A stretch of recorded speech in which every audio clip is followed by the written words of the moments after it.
It was another regular day for Naruto, running from the villagers, attempting to fend for himself in Konoha. It is tough for an 8-year-old to survive when he is hated and hunted by his village. His stubborn refusal of help from the Sandaime didn't make his situation any easier either. Man, it would be nice if I could just get some spices in peace once in a while. All this evasion isn't really my thing, but the Hokage doesn't like it when I use my abilities. What can a guy do, I guess? Muses Naruto as he ducks into a dark alley with a bag containing his required herbs and spices he can't find outside the village. I'd best get outside the wall before the villagers spot me again. And with that, the young boy took off for the wall, eager to get back to his cave outside the confines of Konoha. Naruto Uzumaki was a self-proclaimed recluse. Upon discovering his resident within his mindscape when he was 6, he had brought it up with the Sandaime Hiruzen. Flashback.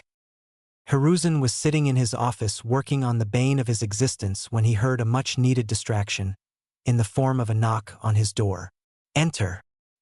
He replied, and to his surprise a young red-headed boy, whom he knew very well, entered his office. "What can I do for you today, Naruto? Have you been having trouble with the villagers?" "No, but I think I know why I have trouble with them now, Hokage-jiji." Caught off guard by this and hoping his suspicions were wrong, Hiruzen replied, "Oh, do tell." "Well, I had a dream last night, but it wasn't like a normal dream. Felt like I was trapped inside my own mind. After wandering around for a while, I came across a large pit in a field. Contained in the pit was a big fox. He had 9 tails, and there was a tag with seal on the bars over top of the pit. I tried talking to the fox, but he simply glanced at me with one. I then went back to sleep," explained the boy. "I see," the Hokage said.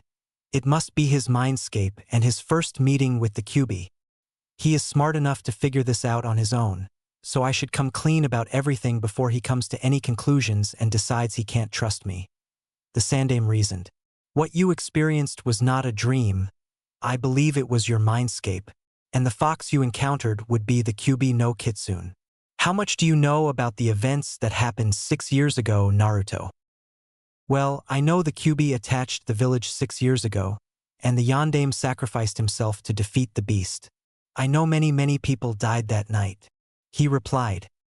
"You would be correct in saying that the Yondaime defeated the beast, but he did not kill it. The Kyuubi is a bijou, and a bijou cannot be killed. If they are killed, they will disperse and reform in a few years to sow destruction in their feral state. The only way to safely suppress a bijou is to seal it inside a newborn, whose chakra coils have not yet developed. On the night the Yondaime fought the Kyuubi, he and his wife, Kushina Uzumaki, sacrificed themselves to seal the beast inside their newborn son. You, Naruto Uzumaki," Hiruzen explained solemnly, hoping the boy wouldn't take this too hard. "Okay, so you mean to tell me that I have the Kyuubi sealed inside of me, and that I am the illegitimate son of the Yondaime and the Red Death of Konoha? That is a lot to take in. Why wasn't I told earlier?" Naruto questioned. "A select few shinobi councilmen and myself decided that it would not be safe to tell you of your lineage, due to the Yondaime's enemies he made during the Third Great War. As such, we were going to wait until you either turned 16, or became a chunin to tell you of your lineage and inheritance," the Hokage explained. "Since you know everything now, I must ask that you do not spread this information lightly. It could put you in great danger if word spread outside the village walls. If you could find it within you to forgive me for deceiving you these past 6 years, I would like to offer you the keys to the Namake's estate, and everything that your parents left for you." "But Hokage-jiji, if I were to move into the estate, wouldn't it create issues within the village? It would be safer if I continued on as is. I will take my rightful inheritance when I can better protect myself. I will take any scrolls they left me, however, as I can maybe learn something from them," the boy replied. Did I just hear what I think I heard come out of a 6-year-old? His reasoning and deduction skills are incredible. "As you wish, Naruto. I will retrieve the scrolls and bring them to you at your cave. Speaking of which, do you still insist on living in that cave? It is harder to keep an eye on you and react appropriately if something happens when you are outside the walls," Hiruzen said. You always have an ANBU watching me anyways, and the villagers don't see me as much when I keep to myself outside the walls anyways, so it causes less problems for everyone. Plus, I like the peace and quiet of my cave, and my eyes don't play tricks of people I don't want them to out there. He explained.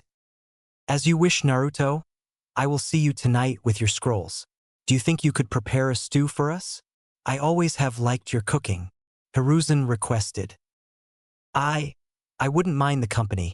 See you tonight, Hokage Jiji. The boy replied and swiftly left the office, heading for the secret tunnel under the wall to his cave. I always forget how powerful his eyes are. I wonder if he will be able to enroll in the academy or not. Hiruzen mused while he searched his safe for the scrolls. Flashback end. It had been 2 years since Naruto had learned of his tenant and his lineage. Since then, he has spent most of his time studying the many scrolls his parents had left him. He still hasn't found any scrolls explaining his eyes, however. His eyes are a bright yellow with 4 tomo around the pupil, which was a slit instead of a circle. He can't turn them off like the similar in appearance Sharingan. His dark red hair accompanying his eerie eyes were off-putting for most people he met, and if that didn't do it, his status as the Kyuubi Jinchuriki did. With his eyes, he is able to cast powerful Genjutsu without hand signs, simply by imagining the scenario and making eye contact with his target. This is the main reason he chooses to live in a cave outside the village, because he lost control one time and the victim committed suicide from the fear induced by the Genjutsu. It was a genin that was chasing him through the village on his birthday, throwing rocks at him. Naruto didn't mean to cast an illusion on him, but he was so emotionally distraught he couldn't help it. The Hokage found him in a cave a couple days later, and ever since Naruto has refused to live in the village until he can control his eyes. So for the past 2 years, Naruto has been studying his inheritance from his parents, learning what he can and waiting until he hears from the Sandaime if he can attend the academy like a normal kid. Deeply immersed in his scrolls, he didn't hear the footsteps echoing from the entrance of his cave. "Hello, Naruto. Reading anything interesting?" Hiruzen asked with an amused expression on his face. Naruto jumped in the air with a screech. "What the hell, Hokage Jiji? Don't sneak up on me like that," he yelled in shock. "What do you mean sneak up on you? I knocked on the cave wall and announced my arrival," Hiruzen replied, clearly enjoying the fact that he could still sometimes surprise his favorite pseudo-grandson. "Oh, well, I was rather into this scroll. It explains how to do Fuinjutsu without ink and paper. You just do some hand signs and write the seal in the air with your fingers. Then you apply your hand to the intended target area. Cool, huh? I can already do the exploding seal. Wanna see?" he exclaimed excitedly. "Whoa, whoa, whoa. Let's not blow ourselves up in your cave, all right? Show me outside," Hiruzen replied with an eye smile. "This is quite the technique if it works like I think it works. Nobody but Kushina and Jiraiya knew how to do it. I'm sure this boy will be a Fuinjutsu master when he is older," Hiruzen mused as he walked beside the young boy. "Okay, check this out," Naruto yelled as he did 3 quick hand signs, then wiggled his fingers on his left hand around, before jabbing a tree trunk. When he jumped away, you could see the inner circle of the seal count down from 3 before it exploded, demolishing the tree. "Whoa, that was larger than I meant for it to be, whoops," Naruto said sheepishly. "That is a very impressive technique, Naruto. I don't think I know anyone aside from your Kasan and Jiraiya that can do Fuinjutsu like that. You're a natural. Now don't you want to know why I came to visit you today?" Hiruzen asked. "Oh yeah. Let's go back inside and we can chat," the boy exclaimed before leading the Hokage back inside by his sleeve. "All right, Hokage Jiji. What did you want to talk about?" Naruto asked. "Well, remember when you asked me about whether or not you could enroll in the academy? The council has came to a decision, and because you do not have control over your eyes, they have voted that you should not enroll in the academy. Before you get upset, I have decided on a secondary course of action that will ensure you can get the training you require. I have assigned our Genjutsu specialist to train you herself until such time as you gain control over your eyes, and then we will look at either enrolling you in the academy or having you challenge the graduation exams and becoming a genin that way. How does that sound?" Hiruzen explained. Wait, you really mean it? You found someone willing to train me? Do they want to train me? I don't want to be a burden to anyone. If she has more important duties to attend to, I can continue as I have been. I don't mind. Naruto replied with a slightly dejected and lonely look in his eyes. Why don't you ask her yourself if she wants to train you? Kurenai, come in here would you? Hiruzen said. After that, Kurenai Yuhi walked into the cave and sat down across the fire/cooking pot on a wooden tree bench. Yes, Hokage-sama. Is this the young boy you were telling me about? She asked. Yes, this is Naruto Uzumaki. Naruto, this is Kurenai. When I told her about your eyes, she expressed great interest in wanting to work with you. She is arguably the best Genjutsu specialist we have in Konoha. Hiruzen stated. Wow. Your eyes are really pretty, miss. Do you really want to train me? Naruto asked, more than a little bit of hope in his tone. After hearing about you, Naruto, of course I want to teach you. Hell, if my hunch is correct, by the end of the next 4 years you'll be teaching me. She replied with a wink. Naruto was stunned. He looked silently from the Hokage back to Kurenai with his mouth hanging open, wondering if this was a dream. Coming to his senses, he made a hand sign and shouted, "Release!" When he blinked and looked back up at his current guests, he tilted his head to the side and looked awestruck at them again. Kurenai leaned over to the Hokage and asked, "Is this normal? Should we do something?" He'll come to shortly. He hasn't encountered anyone who wanted to spend time with him that he can remember, so this seems surreal to him. Most people are scared of his eyes, and those who aren't hate him for his situation. The Hokage whispered back. I understand. This might be a long 4 years, she replied. It had been 4 years since Naruto was taken under the wing of Konoha's Genjutsu mistress Kurenai Yuhi. During those years, Naruto took 1 year to learn to control his eyes and promptly followed with challenging the academy graduation exams. Upon his early graduation at the age of 9, Naruto approached Kurenai and the Hokage about joining ANBU. After a long and heated debate between the three, Naruto convinced them to allow him to join ANBU only after Kurenai deemed him at a Chunin level. Flashback. Hokage Gigi, I want to join ANBU. I want to go on missions and get stronger. How can I do that if I don't have a team and I don't get to go on missions and I don't get to test my abilities against other villages since we aren't at war? Naruto exclaimed, frustrated with the lack of progress he had made over the past 2 hours going back and forth with Hiruzen and Kurenai. I understand you don't want me to join ANBU because of their intense practices, and I know of the dangers of route, but I can handle myself when it comes to internal village affairs regarding who controls me, Naruto spit out with venom. Upon hearing this, Hiruzen immediately motioned for his ANBU to leave the office. Get me dog and then vacate the office please, he stated, a very serious look on his face.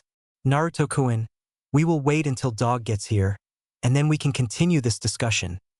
Hiruzen turned back to Naruto as he spoke. Seconds later, an ANBU with a dog mask appeared, kneeled beside the Sandame's desk. You called Hokage-sama. Dog spoke. Yes, allow me to activate the privacy seals, and you will understand why I have called you. Hiruzen replied as he made a couple hand signs, activating his seals around the room. Now, the reason I called you is because Uzumaki-san here wishes to join ANBU, despite knowing the risks associated with the multiple organizations of influence within the village. He knows about route? Dog asked, more to himself than to the room. That he does, how I do not know, but I should know by now not to underestimate his deduction skills. I believe Naruto-kun here would benefit greatly from joining ANBU. However, I am reluctant to allow him to join without having certain precautions in place. I believe it would be best to wait until Kurenai-san believes that he is at a Chunin level before we allow him to join ANBU. I also think that if he is to join ANBU, he should be directly underneath your tutelage. What are your thoughts on this? Hiruzen asked as he turned from dog to Kurenai. Well, Hokage-sama, I think you and I both know by now that once Naruto-kun here has set his mind to anything, he will not rest until he accomplishes it. As such, I find your terms for his admittance agreeable. I don't wish to lose my favorite little nightmare, but I can't think of anyone better to oversee his well-being than Dogson here. Kurenai explained with some reluctance in her voice. If this is what you wish, I will accept my mission, Hokage-sama, Dog replied. There is no way he will be able to reach Chunin level anytime soon. Is there? I've heard the rumors of his advanced learning curve, but still, he only just passed the Genin graduation exams. Dog thought to himself. Additionally, I would like you to drop out of ANBU and return to join a Genin team once your age group graduates from the academy. Is that acceptable to you, Naruto-kun? Hiruzen asked. Hi. Thank you, Hokage-jiji. I will be at Chunin level in no time, just you wait, Naruto stated with a confident smirk on his face. He was bubbling with excitement. Finally, I can continue getting stronger. No offense to Kurenai-sensei, but she has been rather limited in what Gigi has allowed her to teach me the last year. She was right about me ending up teaching her about Genjutsu as well. I need to find someone who can teach me about Fuinjutsu soon. Maybe after I'm out of ANBU. Alright, Naruto-kun, you are dismissed. Dog, Kurenai, please stay a moment please. Hiruzen said with a wave of his hand at Naruto. The little nightmare, as Kurenai calls him, was much too excited to ponder the last statement and practically floated out of the room, stuck in his musings. What is the matter, Hokage-sama? Kurenai questioned. Kakashi, I don't want you to reveal who you are to Naruto. I want him to know you only as Dog. If he truly wishes to join ANBU, then I want to see if he can maintain the distanced relationship between partners. I am going to send word to Jiraiya. I believe he will be very interested in his godson's current abilities. Hopefully in a few years he will return to the village to train him and get his Kyuubi chakra control at a safer level. That way we can hopefully avoid any further incidents like you had to deal with Kurenai. I will leave you to fill Kakashi in on the details of the occurrence. Hiruzen replied. Flashback end. We currently find Naruto sitting in the back of his age group's academy classroom in his standard ANBU gear, minus his pitch-black mask, waiting silently for team assignments. Hiruzen had approached Naruto about leaving ANBU and joining his age group for Genin teams. He successfully convinced Naruto that making more friends his current age would greatly benefit both him and the village as a whole. Sitting beside his only friend in the room, the Hyuga heiress, Naruto patiently awaited the instructor's entrance while ignoring the looks of inquisition he was receiving from the rest of the classroom. A boy with red marks on his cheeks and a puppy sitting on his head finally got fed up with the mysterious stranger sitting beside his crush and decided to approach. Hey new guy, who are you? I ain't seen you around here before. And how do you know Hinata? She doesn't seem like the kind of person to hang around goons like you, he jabbed. Naruto opened one of his eyes, not missing the look of surprise on the Inuzuka's face, and settled his stare on the boy. After successfully making the boy uncomfortable with his silent one-eyed stare, Naruto calmly replied, I am one of the people to be teamed with this age group. As for who Hinata spends her time with, don't you think it is up to her to decide, and not you, Kiba? Is it a Sharingan? No, it's not red, it's yellow. But what is it? I've never heard of a dojutsu that is like that. Kiba thought, all while stunned by the gaze of a yellow eye with 4 tomo circling a black slit for a pupil. The predatory gaze was severely unnerving for him, his animalistic instincts screaming at him to turn and run with his tail tucked between his legs. Akumaru whined when Kiba spoke. How do you know my name? I didn't introduce myself to you. I know you didn't, but I was briefed on everyone who I would possibly be teamed with. It is only logical to know who you will be teamed up with beforehand. Briefed? What are you, XANBU? No one talks like that. Kiba scoffed. Kiba-kun. Please don't antagonize Naruto-kun anymore. He is an old friend I met through Kurenai-sensei. Hinata finally chimed in. Since you inquired, I am XANBU. Now if you would so kindly return to your seat. I was enjoying the peacefulness beside Hina-chan before you made yourself known. Naruto states before closing his eyes again, waving Kiba off. Kiba grunts and turns around, returning to his seat. What is that guy's deal? And there is no way he is XANBU. He looks like he is the same age as us, Kiba ponders. He would have continued his inquiries, but the boy's eyes unsettled him greatly. Naruto-kun, you didn't have to activate your eyes on Kiba-kun. He is harmless, really? Hinata whispered to Naruto. I know, but I didn't cast anything on him, just opened them to unnerve him a bit. He wouldn't have left me alone otherwise. Naruto replies without looking over. I don't know why it unnerves people. I think they are mesmerizing. Hinata muses more to herself than to Naruto. How do you know I'm not using them to influence you like that, Hinata-chan? Naruto whispers, adding the honorific to increase her blush. Hinata lightly hits him on the shoulder, stammering the whole time. Why you wouldn't dare Naruto-kun?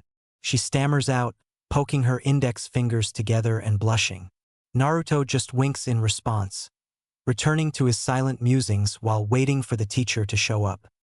After another 15 minutes, Irika enters the room with a folder in his hands. Hello, everyone, and congratulations on graduating from the academy. I have your team assignments here, so please listen up, as Naruto tunes him out, listening for his name. Team 7 is Sasuke Uchiha, Sakura Haruno, and Naruto Uzumaki. Jonin-sensei is Kakashi Hatake. Irika states, getting a grunt from Naruto. I was hoping to be on your team, Hinata. Too bad. Naruto whispers to her, getting a blush and a nod in response. Team 8 is Kiba Inuzuka, Shino Aburame, and Hinata Hyuga with Kurenai Yuhi as the Jonin-sensei. Interesting, I didn't know Kurenai-sensei was going to be taking a team this year. Makes sense, I guess. Maybe she got sick of me. Naruto whispers with a smirk, receiving silent admonishment from Hinata. She would never get sick of you, Naruto-kun. Maybe she just couldn't get her request approved for you to be on her team, Hinata replies. Team 9 is still in rotation from last year, so Team 10 is Ino Yamanaka, Shikamaru Nara, and Choji Akimichi. Sensei is Asuma Sarutobi. Now that all the teams are assigned, please wait patiently for your team leaders for further instruction, Irika said as he left the room. Immediately after Asuma and Kurenai entered. Team 10 meet me at Akimichi barbecue in 15. Asuma barked as he shunshined away. His students left, with a muttering of troublesome. Team 8 meet me at training grounds 8 in 20 minutes, Kurenai said. But before she could leave, she caught sight of a mop of red hair. Did you get tired of me, Kurenai-sensei? I thought you would have told me if you were taking a genin team this year. Naruto spoke with a smirk on his face. Naruto-kun, I wanted to surprise you by being your sensei again, but Hokage-sama argued that you had already taught me enough, and that I should share you, she replied with affection clear in her voice. Naruto smiled in return. Well, I guess that makes sense. Dinner tonight for old time's sake? It's been a couple months since I got to cook for you too, Naruto questioned while glancing at Hinata. Hinata blushed and nodded, while Kurenai winked at him and shouted, Team 8, let's go, you're gonna be late, as she also shunshined away. Sasuke glanced at Naruto with a confused look on his face, questioning him about the odd interaction, only to find Naruto with his eyes closed again after Team 8 left. HN, he grunted before returning to ignoring the fawning of Sakura. A couple hours pass before Naruto starts to get irritated with his new sensei. About to make his irritation known, the door slid open to reveal a tall man with gravity-defying silver hair, a face mask covering his lower face and his headband covering one eye. His nose was buried in a little orange book, seemingly ignoring the 3 kids in the room. After a grunt, he looked up. He seems moody, must still be brooding. I see I also have the civilian pink-haired Kunoichi and Naruto. I wonder how long it will take for him to figure it out, Kakashi mused from over the top of his book. Hey, I smiled at the 3 before opening his mouth. Training ground 7 in 5 minutes. Don't be late or I'll send you back here, he spoke, before disappearing in a swirl of leaves. Naruto stood and also disappeared in a swirl of leaves, leaving a startled Sakura and Sasuke. Well, guess we better hustle, Sakura said before darting out the door with Sasuke on her heels. So, you changed your mind on teaching kids a dog-san? Naruto spoke from beside Kakashi. I didn't expect you to make the connection so quick, Naruto, as deft as always I see. Naruto deadpanned. Your mask doesn't hide your hair. No one else in the village has hair like that. He replied, slightly offended that Kakashi had such low expectations of his deduction skills. I guess so. Maybe I should have dyed my hair before taking this job. Kakashi mumbled to himself, earning another face fault from Naruto. So, you gonna put us through the teamwork test with the bells? You might fool Sakura, but I can't imagine the Uchiha not catching on to such a simple test. Naruto changed the subject. Well, I was going to use that test. I even borrowed Hokage-sama's special bells, but since you already figured it out, I guess the point would be moot. He shrugged. Soon after, Sakura and Sasuke arrived, both out of breath. How'd you get here so fast, What is your name again? Sakura asked between breaths. Naruto Uzumaki and I shunshined here. Why didn't you guys?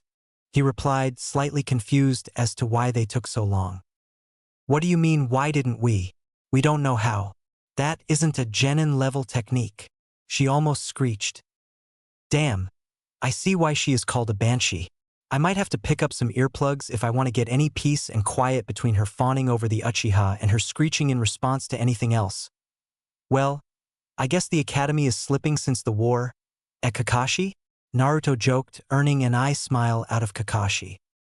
Yes, I suppose so, but then again, it takes a lot of chakra control to perform, and since the academy doesn't teach much chakra control, they can't safely learn the technique. Maybe I'll teach them eventually. Now that everyone is here, let's do some introductions before this test. Kakashi addressed his 3 genin. Naruto groaned, having already expected this from his former comrade. Naruto Uzumaki. I like learning about my lineage and spending time with people close to me. I dislike ignorance. I'll keep my dreams to myself. I am a Genjutsu and Fuinjutsu specialist. Naruto rattled off the answers to the usual topics of these introductions, before looking towards Sakura. Okay. I am Sakura Haruno. I like Sasuke-kun. I dislike fangirls of Sasuke-kun. My dream is to prove to Sasuke-kun that I am his best choice for a girlfriend. I don't really have any specialties. Sakura spoke, all the while looking at Sasuke, which earned her an annoyed grunt from the moody Uchiha. Sasuke Uchiha. I don't have any likes that concern you. I dislike being compared to my traitorous brother. I strive to grow strong enough to redeem my clan and take revenge on a certain someone. I would probably be better at ninjutsu and taijutsu than anything else. I'm a close to mid-range fighter. Sasuke stated, earning an intrigued look from Kakashi. Alright, well, now that that is out of the way, let's move on to the tests. Since Naruto here figured out the original test already, I'll improvise a bit and evaluate your individual skills. Sakura, you're first, Kakashi explained, walking out into the clearing, waiting on Sakura to attack him. Wait, what about your introductions? She screeched, getting a wince from Naruto at the sheer volume of her cry. Oh right, I'm Kakashi Hatake, that is all you need to know. Now come at me with the intent to kill or I will ship you back to the academy. He replied, not putting down his book or even looking at her. Frustrated, Sakura charged at him, throwing 2 kunai before getting in taijutsu range. Kakashi simply stepped to the side, before dodging her barrage of punches and kicks, silently making note of her sloppy form and many openings in her technique. This continued for 10 minutes before Sakura had tired herself out too much to continue, and plopped down on the ground, having not landed a hit. Done already? Guess you've got quite a bit of work ahead of you if you want to stay on this team, Kakashi said emotionlessly before pointing back to the other 2 genin. Sakura, more than slightly dejected at the blatant insult of her skill, walked over to the sitting area and laid down, too exhausted to argue right now. Sasuke, up next, Kakashi ordered, still not taking his eyes off his book. Sasuke leaped over to a bush for cover, planning out his course of action. He fended off Sakura without looking away from his book. I'm gonna have to bring out everything I have if I want to even scratch him, Sasuke reasoned before throwing a barrage of shuriken, watching as they hit their mark, only for Kakashi to be replaced with a log. Damn, substitution. Now he knows where I am, have to find him and act quickly. Sasuke dashed to the next area of cover and spotted a certain jonin lazily lounging in a tree reading a book. Smirking, Sasuke crept up to him as quietly as possible before launching into a physical assault of punches and kicks. Finding no success in his physical assault, Sasuke jumped back before weaving a couple hand signs, fire style. Great fireball jutsu, he shouted, spewing a giant fireball out of his mouth at Kakashi. Thinking he had landed a hit, Sasuke cockily walked forward, only to find a scorched log on the ground. Frowning, Sasuke went stiff when he felt a kunai point in his lower back. Not bad, but we've got some things to work on. Now let's get back to the others, Kakashi spoke, before disappearing from the forest. When Sasuke returned to the group and dropped down, tired from his test, Kakashi spoke. All right, I think I have a gauge on your abilities. We will meet back here tomorrow at 8 a.m. for training and possibly a mission if things go well. Dismissed. Before he could shunshin away, Sakura spoke up. Wait, what about Naruto? You didn't test him. How do we know he isn't useless? I don't need to test Naruto, he was my partner in ANBU, and I don't feel like having nightmares for a week simply for a spar, or losing function of my limbs for that matter. Kakashi replied before disappearing, leaving two genin with mouths on the ground, and an apparently napping red-haired boy. Was he serious, Naruto? You were in the ANBU? And what did he mean by nightmares? Why would he have nightmares from sparring you? Sakura asked, dumbfounded by the ANBU revelation. Sasuke was quietly hoping for an answer to Sakura's questions as well. He needed to size up his competition. Yes, I am ex-ANBU. I spent almost 3 years with Kakashi-sensei as my senior officer. As for the nightmares, let's just say I have a very special and potent form of Genjutsu I utilize as part of my fighting style. I earned the moniker Red Nightmare for a reason, Naruto replied, as he opened his eyes, flaring his dojutsu and activating a weak Genjutsu.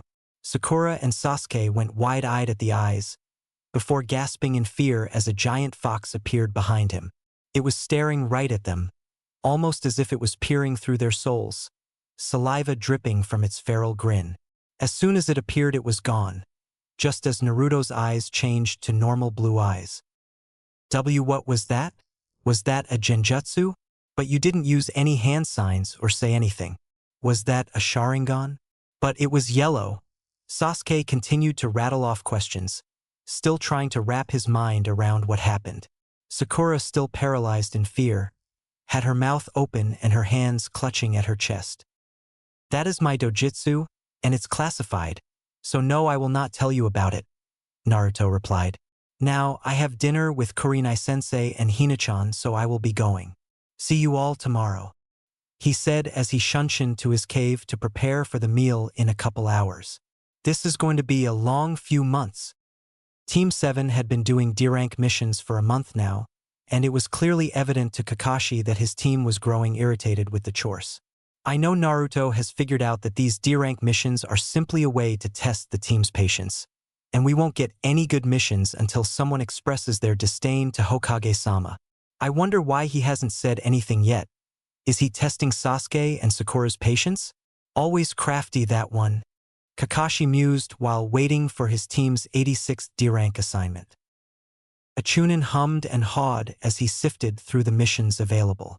Ah, here we go, this one should prove challenging, he stated, with a bit of venom in his voice, looking at Naruto as he passed the scroll to Kakashi. A smug smirk crossed the chunin's face as he watched Kakashi open the scroll. Well, my cute little genin, it looks like we are on Tora duty again, he said, eye smiling while his team let out a collective shudder at the memories of their last encounter with the appropriately dubbed bane of the genin hellspawn. You know the drill. Get the cat back to the daimyo's wife by 1500 hours today, no later. I'll be observing from the shadows. Sakura, your team lead this time, Kakashi stated before he shunshined away. The team let out a groan at the thought of dealing with this cat for a 7th time in the past month. This is the last straw, they all thought simultaneously. Giving their respective teammates a glance, everyone nodded and walked out the door. All right, Hokage-sama, I've had enough of these D-rank missions. I cannot handle another Hellspawn retrieval mission. It almost ripped off my ear this time, Sakura screeched. The team had successfully returned the demon cat to its owner, albeit not unscathed. Sakura, being assigned the team leader, was left helpless upon cornering the feline monstrosity. As such, she suffered numerous scratches and a maimed ear. Nothing a quick trip to the hospital couldn't fix. But she had too much pride to go to the hospital for treatment of her injuries suffered from the cat. The ridicule one received for getting wounds from Tora medically treated was severe. Tora was somewhat of an unspoken genin initiation mission, one that every genin suffered through at least once. I'm impressed it took your team this long to snap Kakashi, but so be it. I think this C-rank mission will do nicely. An escort to the land of waves, and bodyguard duty during the bridge construction. Sound good? Hiruzen asked, received nods from the team. Hiruzen handed Kakashi the scroll and bid them farewell. All right team, meet at the gates at 0800. Pack for 2 weeks of travel. We can resupply in the village once we arrive. We will be gone for at least a couple months, but depending on the construction progress during the winter storms, it could be up to 6 months. Everyone clear on the details? Kakashi asked.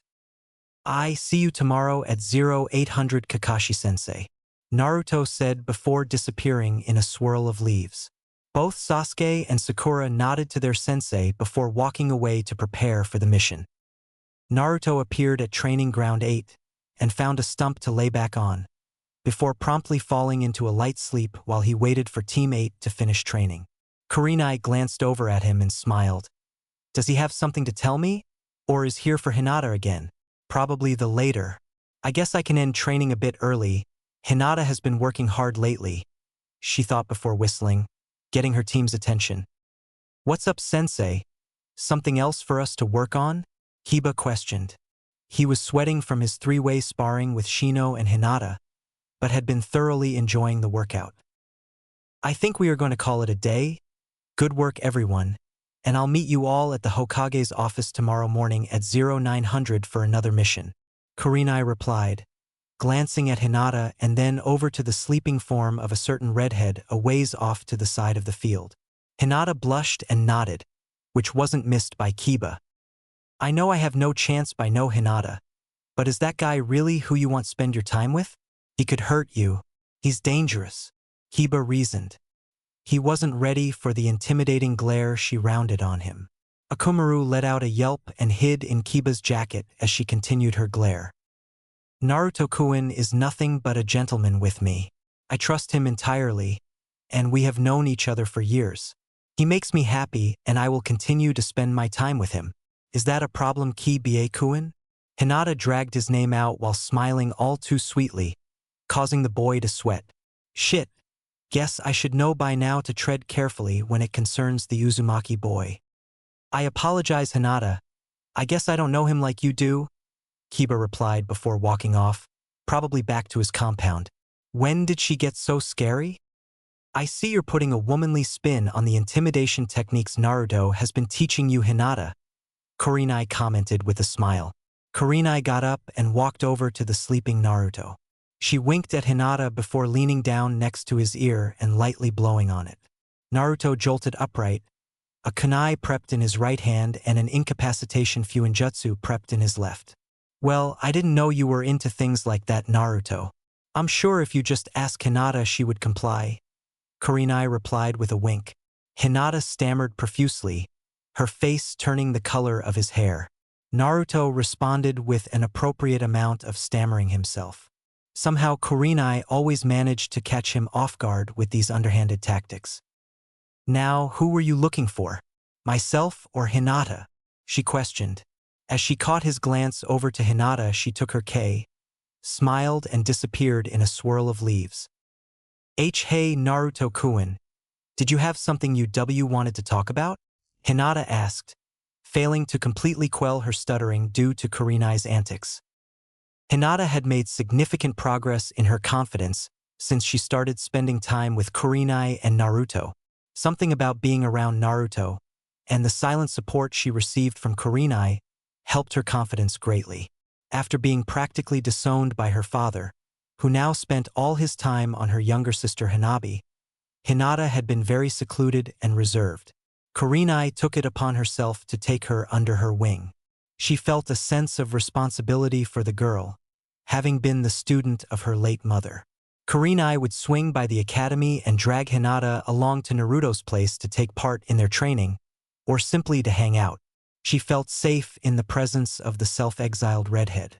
His aura was warm and inviting, a foreign feeling in the Hyuga compound. "Oh yeah, my team got assigned a C-rank mission and we leave tomorrow. We could be gone for a few months, so I wanted to cook for you tonight before I leave. If it's okay with you," he asked, crossing his fingers behind his back. Why am I nervous asking her this?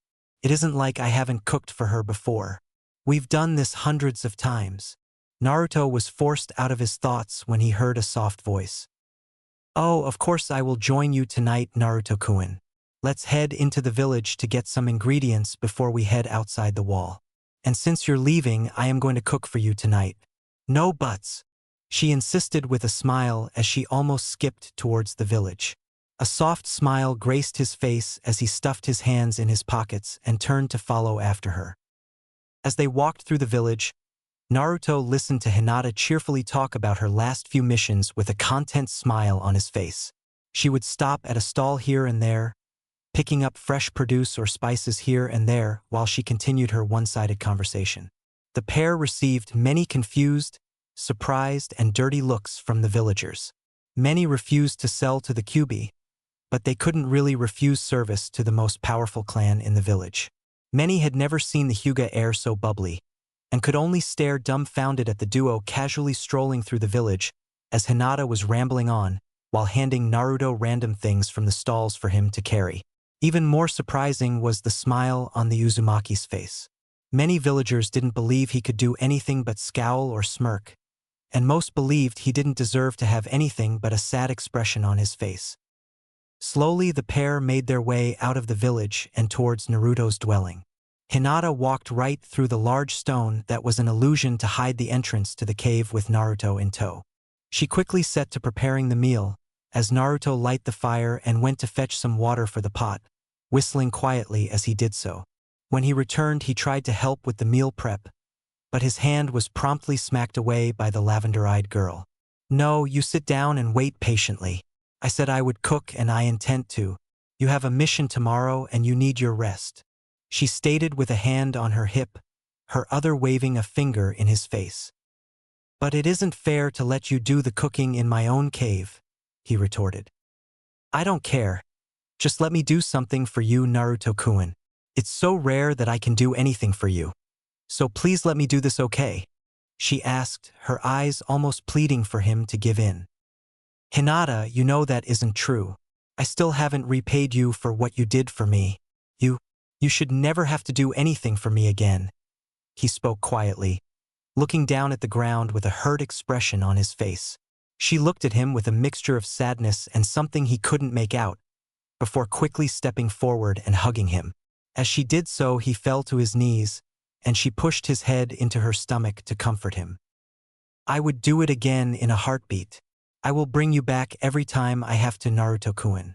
You know that," she whispered softly, running her hand through his red locks as she thought back to that unfortunate night. Flashback. Hinata had just gotten out of the academy for the day and decided she would surprise Naruto and Kurenai. She utilized all of her training so far from her 3 years in the academy and dropped her clan tail before sneaking out of the village to her favorite little clearing. When she arrived, she found Kurenai and Naruto sparring, with a dog-masked Anbu sitting off to the side of the clearing. Lately, they had been testing Naruto's ability with his Kyuubi chakra, under order of the Hokage to find out how much control he had of it. Naruto had been able to utilize a bit of it, but not manifest a cloak yet. She currently gazed at a Naruto on all fours, with his eyes red instead of blue and slitted like his dojutsu. His hair was slightly longer and wilder, almost appearing like a beast's mane. His nails were elongated and sharpened. As the Anbu watched, Kurenai prompted Naruto to bring out more chakra, in order to try and create a chakra cloak. Hinata looked on, as nothing seemed to be happening. Suddenly the ANBU jumped into a ready stance, and then she felt it.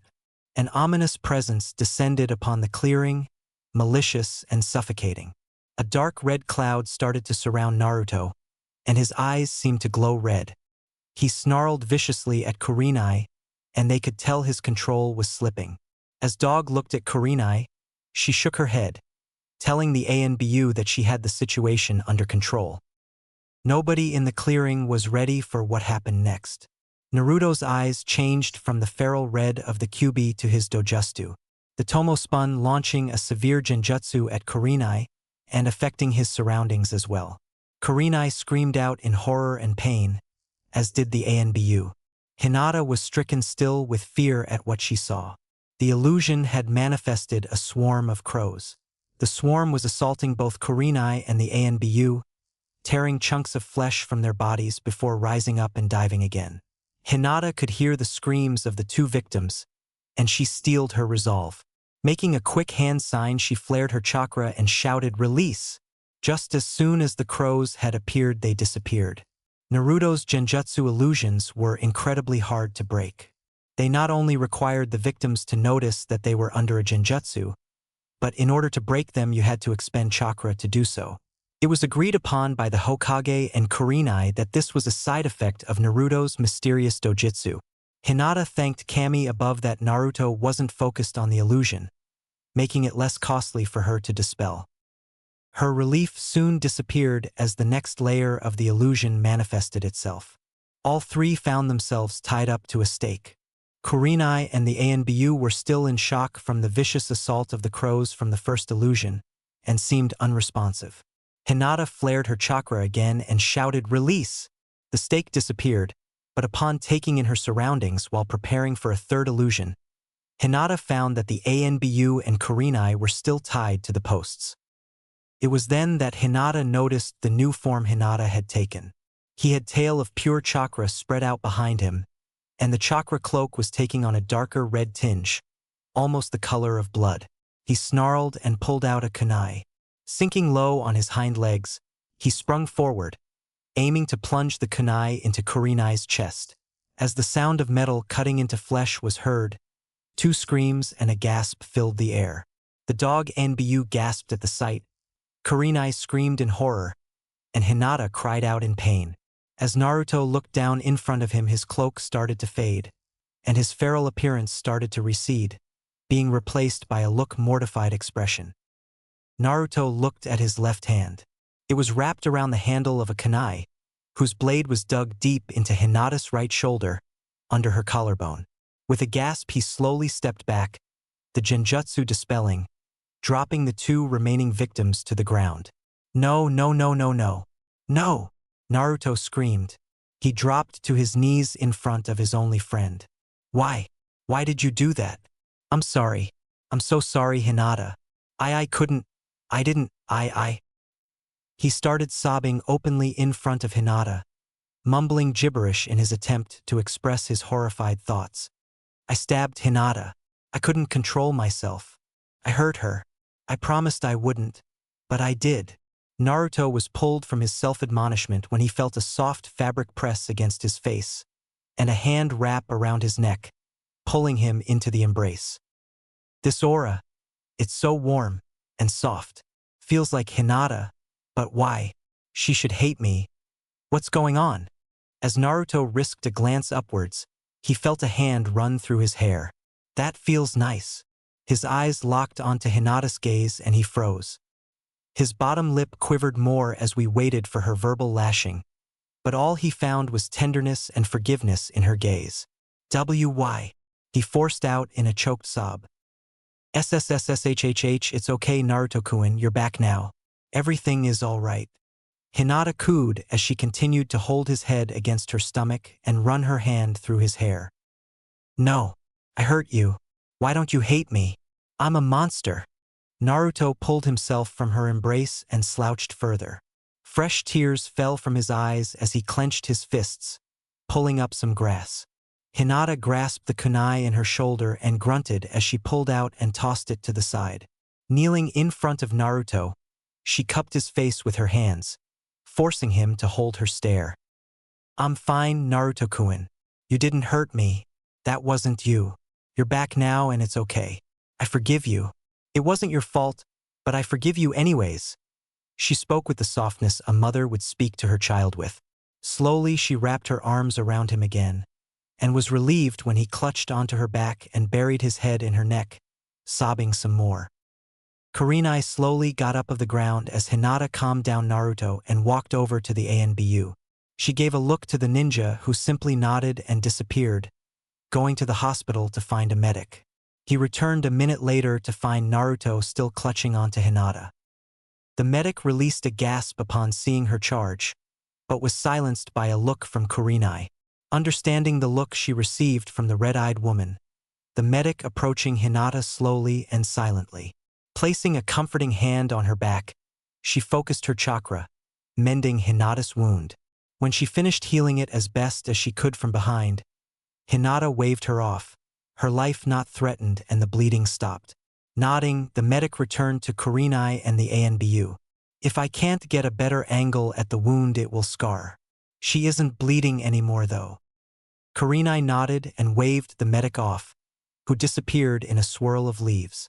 She gave one look at the ANBU, who nodded and disappeared as well, on his way to the Hokage's office. Kurenai sighed and backed up against a tree, sliding down it to rest.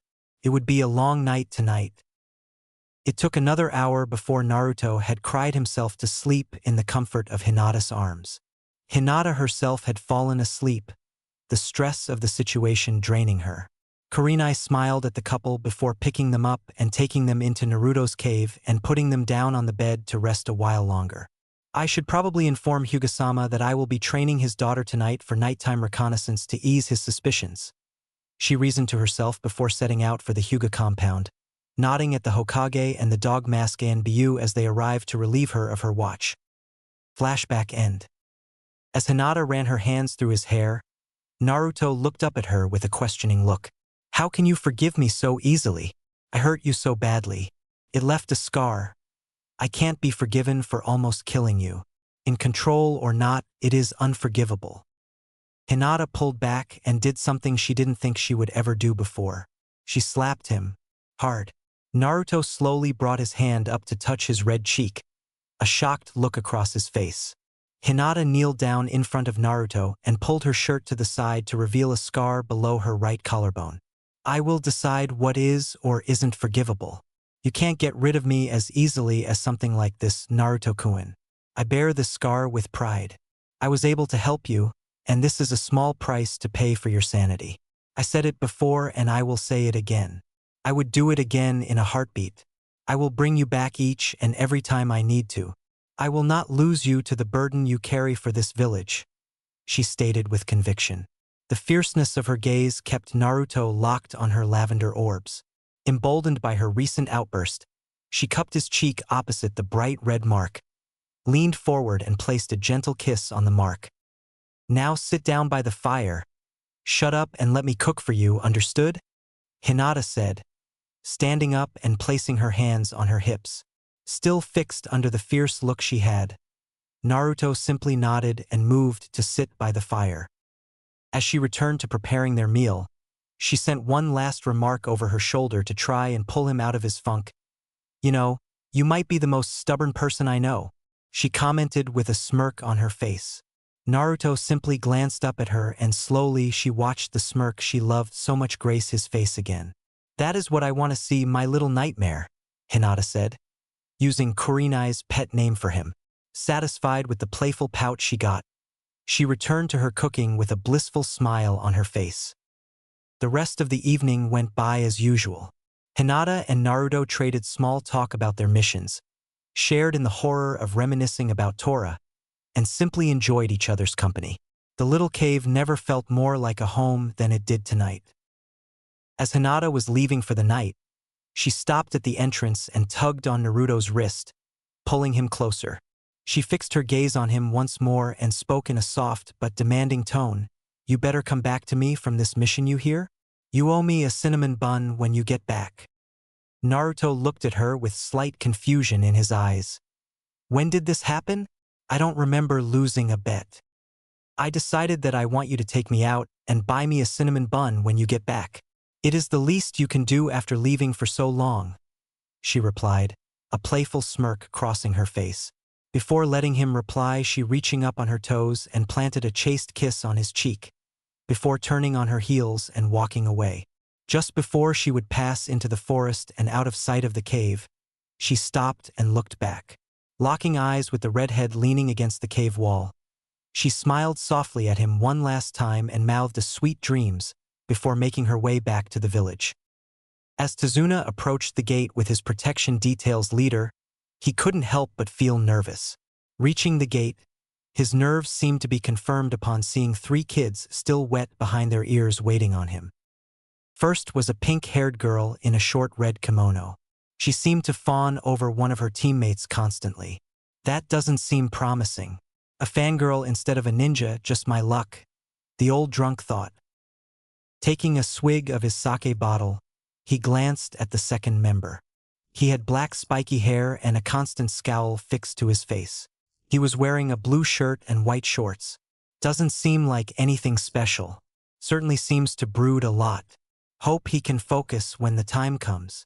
Despite the old bridge builder's outward appearance and constant drinking, he fancied himself to be rather insightful, even when on the bottle. This third member seems interesting at least, Tazuna thought as he scanned the third and final member of the team. He had wild dark red hair swept back and held with his headband. His outfit was a typical ANBU outfit, black sleeveless undershirt with a gray combat vest over top, black pants and black sandals. He wore gray bracers on his forearms and had the ANBU tattoo on his left shoulder. The boy was leaning against the gate with his eyes closed and a smirk fixed on his face. I'm assuming that this kid is ex-ANBU judging by his getup and tattoo. At least one of these genin has wiped the milk off their lips. Let's make haste. That bridge ain't gonna build itself. Tazuna spoke before making his way out of the village. Hey, what do you Maya Sakura screeched before a hand on her shoulder stopped her. Looking over, she seen Naruto holding her from continuing her rampage. Don't yell at the client, he can think what he wants. Prove him wrong with performing your mission, ya. Naruto spoke before stuffing his hands in his pockets, closing his eyes and following behind Tazuna. Sparing a glance over his shoulder at his teammates, he called out, Oi, you two coming or not? Sasuke and Sakura jolted and hurried to catch up to Kakashi, Tazuna, and Naruto. This was going to be a long mission with the company of Naruto and Kakashi. Team 7 had been traveling for 2 days in relative silence. Whenever Sakura would try and break the silence by cuddling up to Sasuke, he would grunt and move away, seemingly content with the way things had been going. Man, why did I get stuck with 3 silent people for my team? I haven't had a decent conversation in days, Sakura lamented. Suddenly she felt the atmosphere shift slightly, and noticed Naruto was walking slightly more alert than he had been for the previous part of their journey. Wondering what was going on, she glanced at Kakashi and Sasuke, finding Sasuke still the same as ever, and Kakashi still with his nose stuffed into his orange book. Wonder what is on Naruto's mind, she pondered.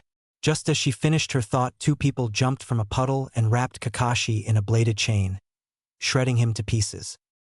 Sakura screamed in fright as Sasuke jumped in front of Tazuna. Glancing over at Naruto, she noticed his eyes open and his dojutsu active. Time seemed to slow down as Sakura looked back at her 2 attackers. What she witnessed next shocked her. One of the demon brothers stood frozen as the other raised his chain arm up. With a flick of his wrist, the chain wrapped around his brother. Ha! Gotcha now, filthy genin! He yelled, and with a powerful yank of his arm, he shredded his brother to pieces. Huh? Be brother? What happened? As the remaining demon brother turned to look at the gathering of ninja, Naruto dashed forward with his hand pulled back and a seal matrix swirling around his fingers. Naruto appeared in front of the missing Nin's face and locked eyes. As his tomo swirled, he shoved his hand forward, applying the sealing matrix to his torso. Sakura watched, mouth open and surprisingly at a loss for words as Naruto turned around, deactivating his dojutsu. She spared a glance back at the remaining enemy and watched as the sealing matrix applied to his chest spread across his body. immobilizing him and knocking him out. Oi! Everyone all right? Naruto asked, bringing Sakura out of her stupor. Well, well, well. Good job, my cute little genin. Excellent reaction time, Naruto. Now, Tazuna, I think we need to have a little chat. Those are two A-rank missing nin from Kiri. Why would they be targeting you? Kakashi asked as he turned to a profusely sweating Tazuna. I'll be taking my team back to Konoha. You may accompany us if you wish and have the mission parameters changed appropriately. Wait, you don't understand the situation. I'll tell you everything, just listen please, Tazuna pleaded, earning a nod from Kakashi before he spilled the beans. I see. That is indeed a dire situation. However, the fact still remains that we were hired for a C-rank escort mission, and this is at least an A-rank mission considering the political repercussions of failure. I will leave it up to my team to decide if we head back to Konoha or continue the mission. Kakashi spoke as he glanced at his team. I think we should help. We can't abandon the citizens being encroached on my Gato, Sakura said, with a hint of a waver in her voice. I don't care either way, but I see the merit in completing the mission. It would be good for the village, Sasuke chimed in. I think completing this mission would be in the best interests of our village as well, Naruto spoke, making the decision unanimous. Very well, you can thank my team for having the compassion I lack, Tazuna. But understand, from here on out we play by my rules, Kakashi threatened. Tazuna simply nodded and gulped, before taking a nervous swig of his sake. Naruto up front, eyes open. Sakura to the right, Sasuke the left. I'll take the rear. We move silently and swiftly until we reach our destination. Seal the demon brothers and let's go, Kakashi barked. Shadow clone jutsu, Naruto said, as 4 clones appeared. You guys spread out and scout ahead in a fan formation. Anything suspicious and you dispel. Got it? With nods, the group was off, followed by the diamond formation of Team 7. The trip to Nami no Kuni was uneventful. The team performed their roles silently and efficiently. As the team was passing by a lake on the last stretch to Tazuna's home, a thick mist started to roll in. Stopping and growing alert, Kakashi took charge. All 3 of you surround Tazuna. I believe Zabuza is going to make his move very shortly. An ominous voice rang out from seemingly all directions. How acute of you, Kakashi of the Sharingan. But do you think you can really defend your team and my target? Leave the bridge builder and turn back if you want to keep your lives. The voice spoke as a large amount of killing intent was leaked on the group. Sakura dropped to her knees as Sasuke grunted and pulled out a kunai. Naruto crouched, activated his eyes and prepped 2 incapacitation Fuinjutsus at his fingertips. My eyes won't work in this mist unless he gets into striking range. I'll have to act quickly, Naruto thought as he tried to utilize all of his senses to anticipate the impending strike. Kakashi lifted his headband off of his eye, revealing his Sharingan. He pulled a kunai out and got into a defensive stance. Where should I strike? So many options to choose from. The voice spoke. How about here? Zabuza shouted as a giant sword came into view above Naruto. Naruto leaped backwards as he changed to his explosion Fuinjutsu. As the sword came down, it grazed down Naruto's left eye, face and down to the middle of his chest. As the sword cleaved into his flesh, Naruto shut his eye, grunted and slammed his hands onto the blade of the sword. The seals appeared and showed the number 3 in the circle. Naruto dropped to one knee and covered his left eye. Damn, I couldn't make eye contact. It is too risky to leave an opening like that again with this dangerous of an opponent. I was careless. Sakura gasped at the amount of blood falling from Naruto. Are we all going to die here? She steeled her resolve upon hearing Kakashi whisper to them, Thanks, Naruto. That was all I needed. Suddenly, a large explosion went off to the group's left, about 20 meters away. The force of the blast blew the mist away, and Kakashi pounced. Weaving hand signs as he ran towards his target, he jumped as he heard a shout of, Fire style! Great Fireball Jutsu! The giant ball of fire passed underneath Kakashi as he finished his last hand sign. Watching the fireball hit Zabuza, Kakashi released his ninjutsu. Lightning style, lightning fong, firing it to the right of Sasuke's fireball. As the water clone Sasuke had hit dispelled, Kakashi's ninjutsu struck true. Zabuza grunted in pain. "We're not done yet, Zabuza," Naruto spoke, dashing towards his temporarily stunned target. The lightning coursing through Zabuza's body prevented him from moving as Naruto slammed both of his hands into his chest. As the matrix incapacitated Zabuza, two senbon struck his neck, causing him to fall limp. "Thank you for neutralizing my target. I've been on his trail for weeks now," a voice spoke, emerging from the trees. Team 7 watched as Akiri Hunter-nin walked out and examined the body. "Again, thank you for your services." The Hunter-nin spoke before disappearing in a splash with the body. "Kakashi, that wasn't protocol. I think we'll be seeing them again soon," Naruto commented grimly. After seeing the nod from Kakashi, Naruto keeled over, unconscious from his blood loss. "Sakura, pick up your teammate. Is your place close to Zuna?" Kakashi asked. "Yes, it is. Follow me, it's just up ahead," the builder replied before leading them away from the lake. It only took another 45 minutes for the group to reach their destination. "Tsunami, we have guests. I need you to get me the med kit and some spare bedding," Tazuna spoke as he entered his home. "What do you, oh my, I'll be right back. Lay him down upstairs, please," she ordered as she hustled to retrieve the med kit. Sakura nodded and continued up the stairs. By now she was soaked in her teammate's blood. Laying him down and moving away from the bed, Tsunami entered the room. "Go clean yourself up. I can patch him up," the older woman said as she knelt beside her new charge. When Sakura didn't move, Tsunami turned around and fixed her gaze on the girl. "I said go get cleaned up, he will not die, his pulse is strong, oddly enough, now go. You look like a walking morgue." Sakura looked down and nodded once more before leaving the room. After a couple hours, Tsunami returned downstairs to see the grim looks on her visitors' faces. "He'll be fine, just needs to rest. How he is still alive and his pulse was so strong after losing as much blood as Sakura had on her is beyond me though.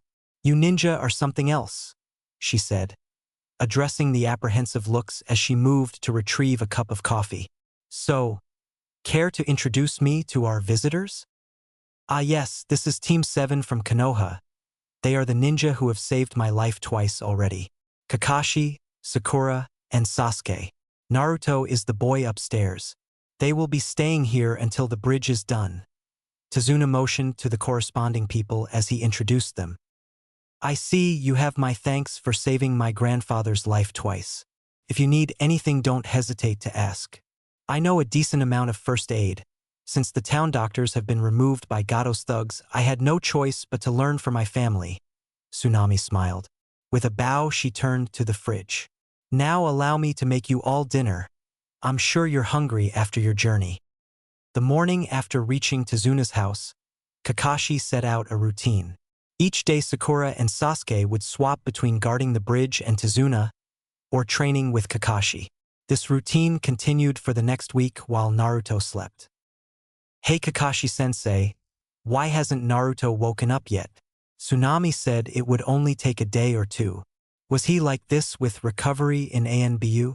Sakura asked while sitting down for a lunch break. "No, this is unlike him. In ANBU his recovery speeds were unmatched. I don't know what is going on. All we can do is wait. He is stable, so he might have some internal issues hindering him," Kakashi cryptically explained.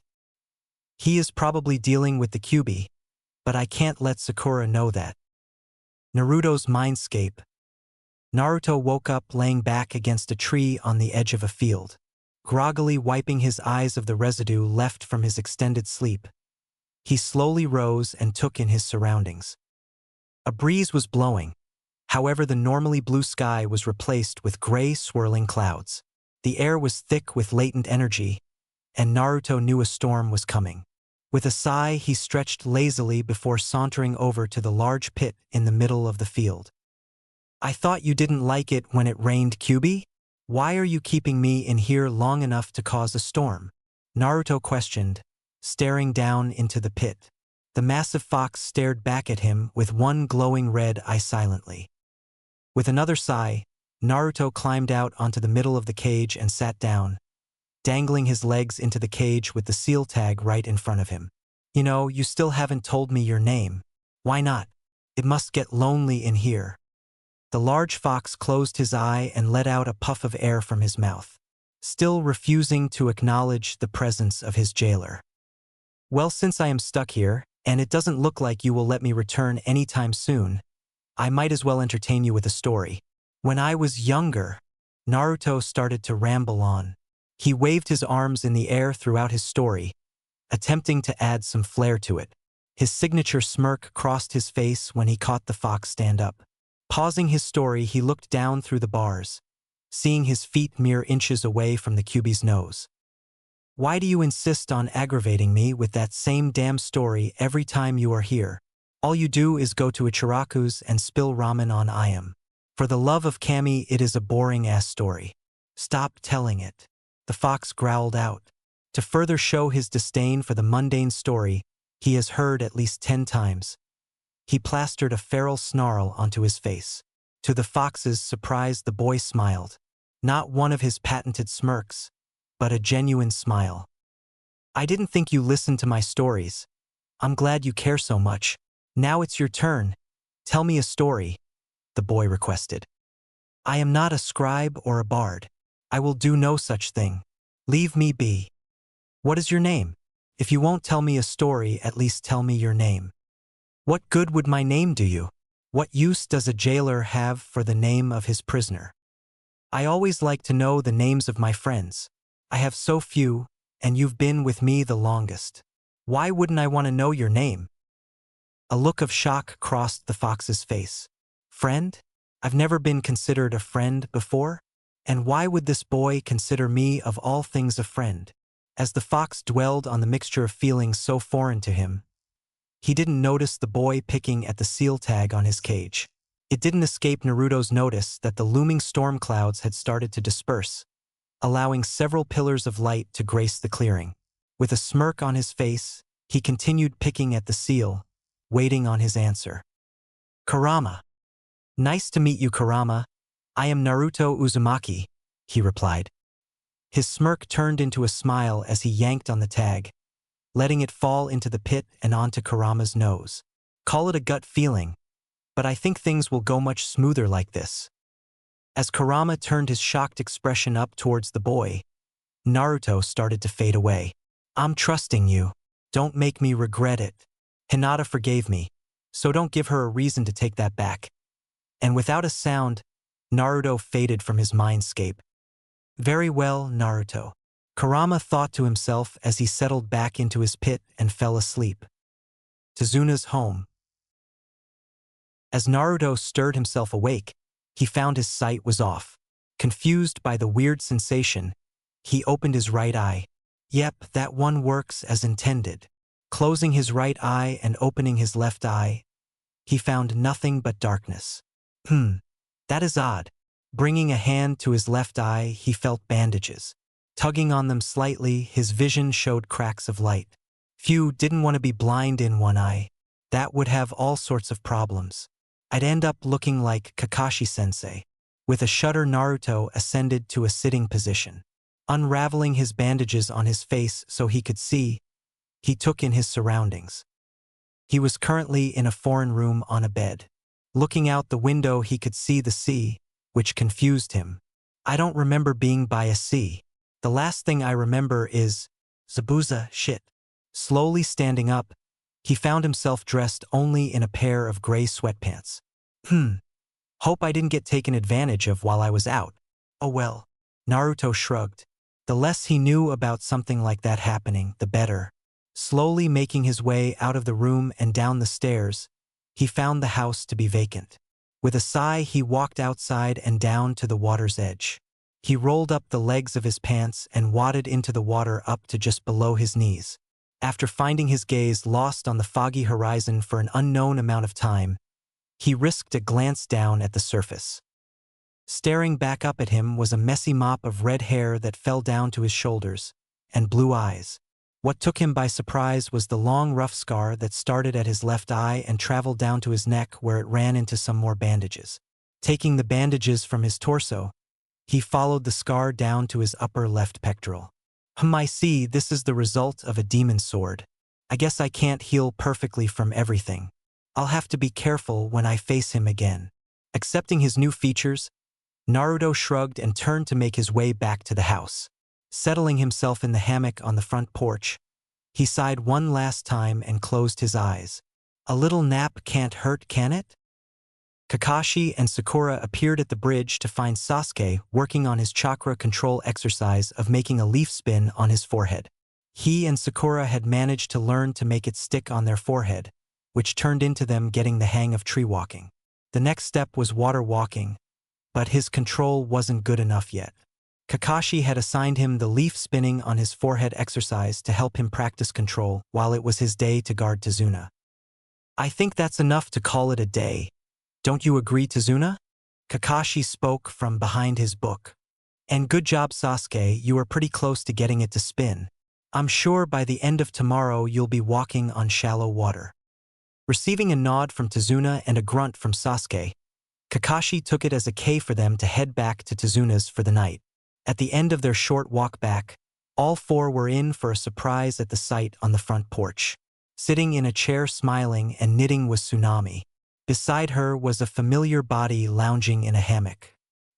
He had his hands behind his head casually, his eyes closed and his ever-present smirk gracing his lips. Kakashi smiled as Sakura and Sasuke quickened their pace slightly to greet their teammate. Sasuke arrived first and walked over to the boy. Gave us quite the scare for a bit there. You were stable and seemed healthy but weren't waking up. Yeah, I figured you guys could use a head start in training while we wait on the bridge to be built, came the reedhead's snarky reply. Sasuke scoffed to mask his chuckle. With a wave, he turned to go inside. As Sakura walked up, she gasped. Naruto noticed her eyes lingering on the new scar he was sporting and waved her off. It's nothing. My fault really for leaving an opening as bait. I should leave that part out when I tell Kurenai-sensei and Hinata-chan though. Naruto trailed off, a cold shiver running through his body. Yeah, I'm gonna leave that part out. Well, it's about time you decided to wake up and quit being a lazy ass. You're on guard shift tomorrow now, Sakura retorted before following Sasuke inside. Tsunami frowned at the conversation. I'm sorry, I could stitch you up better so the scar wasn't there. She spoke more under her breath than anything. Don't worry about it. I doubt even the most experienced doctors could stop this from scarring. A demon sword has certain affects to its wounds. Naruto replied. You did a great job as I am still breathing. Thank you, really. Tsunami simply nodded and went back to her menial task. As Kakashi walked up, he shared a knowing look with Naruto. The boy just nodded in reply lightly, giving Kakashi all the answers he needed. 2 months passed without incident. Team 7 integrated Naruto into the rotation and manipulated it a bit to allow Sasuke and Sakura to get more training in, seeing as Naruto did not gain as much from Kakashi as they did. Currently, Naruto is on guard duty, while Sasuke is training on his own and Sakura is working with Kakashi. Tazuna estimated another month to complete the bridge, which would put them at another 5 weeks to get back to Konoha if no unforeseen circumstances arose. Eating at the back of Naruto's and Kakashi's minds, however, was the hunter Nin that took Zabuza away. A gut feeling told the Xanbu pair that they would be seeing Zabuza and the hunter Nin again before they left Nami no Kuni. As Sasuke was taking a break from his ninjutsu practice, he spotted a snake make its way out of the bushes. That is odd. I haven't seen a snake the whole time I have been in Nami no Kuni. Is it a trap? Growing weary of the snake, Sasuke continued his lunch, but kept the snake in the corner of his eye. He was thoroughly caught off guard when the snake started to shift into the form of a man. Hello, Sasuke-kun. You made it quite hard to find you. A slimy voice almost hissed at him. Jumping up and pulling a kunai out, Sasuke took a defensive stance before replying, Who are you? And how do you know who I am? As he waited for an answer, he surveyed the man in front of him. He had long, straight black hair and a very white complexion. His eyes were accented by purple paint that ended near the end of his nose. He was dressed in an odd tan shirt that had the front and back extended down to his knees. By far the most peculiar thing about his appearance was the thick purple rope he used as a belt, which was tied in a very large bow at his back. Who I am isn't important right now, but what is important is that I can offer you power. A kind of power you won't find in Konoha. A kind of power that will allow you to avenge your clan. Sasuke replied with silence, earning a smirk from the odd snake man. I see I have your attention. All I require from you right now is to accept my gift. When the time comes, you will be called upon to leave your village. The gift I will give you will guide you to me. Do you accept? Something told Sasuke that even if he refused, he would receive this gift anyways. Nodding slightly, he was shocked to see the man's neck elongate towards him at alarming speeds. Before Sasuke could react, the man had bitten him on his left shoulder, leaving a large sealing matrix, which almost immediately shrunk down to 3 tomo. Now, if you survive tonight, you will be called upon soon. When that time comes, seek me out. The mark will guide you, the man said, before he slipped away into the trees. Sasuke didn't even pay attention to him leaving. The pain he was in was consuming all of his attention. He lay writhing on the ground in agony, the pain too much to allow him to even scream. The minutes ticked by agonizingly slow. Eventually the minutes turned to hours, and daylight turned into darkness. As the sun rose the next day, Sasuke felt the cooling sensation of relief spread across his body. He survived the first trial on his way to vengeance. Returning to the house in the morning, Sasuke received some worried looks from his team. I got caught up in my training and ended up passing out from exhaustion. Sorry. He replied with a wave, making his way upstairs for some much-needed rest. The rest of the room just shrugged. The boy had been pushing himself pretty hard the past couple months. He was striving to catch up to Naruto, and that was no easy feat. The last month of construction passed by quickly. As the bridge neared completion, Kakashi and Naruto found themselves growing more and more anxious. Zabuza had yet to make his move, and it was looking more and more like it was going to be a showdown on the final day of construction. As the final few days neared, Kakashi insisted everyone be present for guard duty each day. They needed to be at their best for when Zabuza and his accomplice showed. On the last day of construction, during the group's walk across the bridge to the end, Kakashi's suspicions were confirmed as a thick, heavy mist rolled in. The ominous feeling lingering in the air was all too familiar for the group. Sakura, stay with Tazuna. Naruto and Sasuke, I want both of you to handle the accomplice. I will deal with Zabuza, Kakashi ordered, lifting his headband at the same time. Sakura nodded and took her position in front of Tazuna. Naruto activated his eyes and prepped his Fuinjutsu while Sasuke readied a kunai. Remember team, we are to protect Tazuna. That is the mission. Do not get separated. This mist will easily disorientate you, Kakashi advised. You know how to keep your wits about you in my mist, Kakashi. Sound advice indeed. Too bad it won't save your precious little genin from my protege. He will dismantle them. A familiar voice echoed from every direction at once. Haku, kill them all. I will handle the jonin. A blade materialized out of thin air as Kakashi raised his kunai to block. Naruto and Sasuke narrowed their eyes and strained their senses, waiting for their opponent. A mask materialized from the mist in between Naruto and Sasuke, the figure slashing at both of them with senbon. Sasuke blocked while Naruto ducked and shoved his hand forward towards his assailant's leg. Haku lifted his leg and kicked it towards Sasuke, hitting him in the stomach and pushing him back. You know, I didn't expect all of you to be on the bridge. I can't imagine Gato to be honorable enough to leave the builder's family alone, Zabuza taunted. Sharing a look, Sasuke dove into combat with Haku as Naruto disengaged. With a quick hand sign, Naruto shouted, Shadow Clone Jutsu. 5 clones appeared in front of him. 2 of you protect Tazuna. The other 3 get to the house now. Aye aye, sir, they echoed before dashing away. Refocusing on his opponent, Naruto watched as Sasuke struggled against Haku. The kid was good, very good. He prepped his Fuinjutsu before dashing back into the fray. He couldn't cast Genjutsu effectively in the mist, so that left him with his Uzumaki inheritance.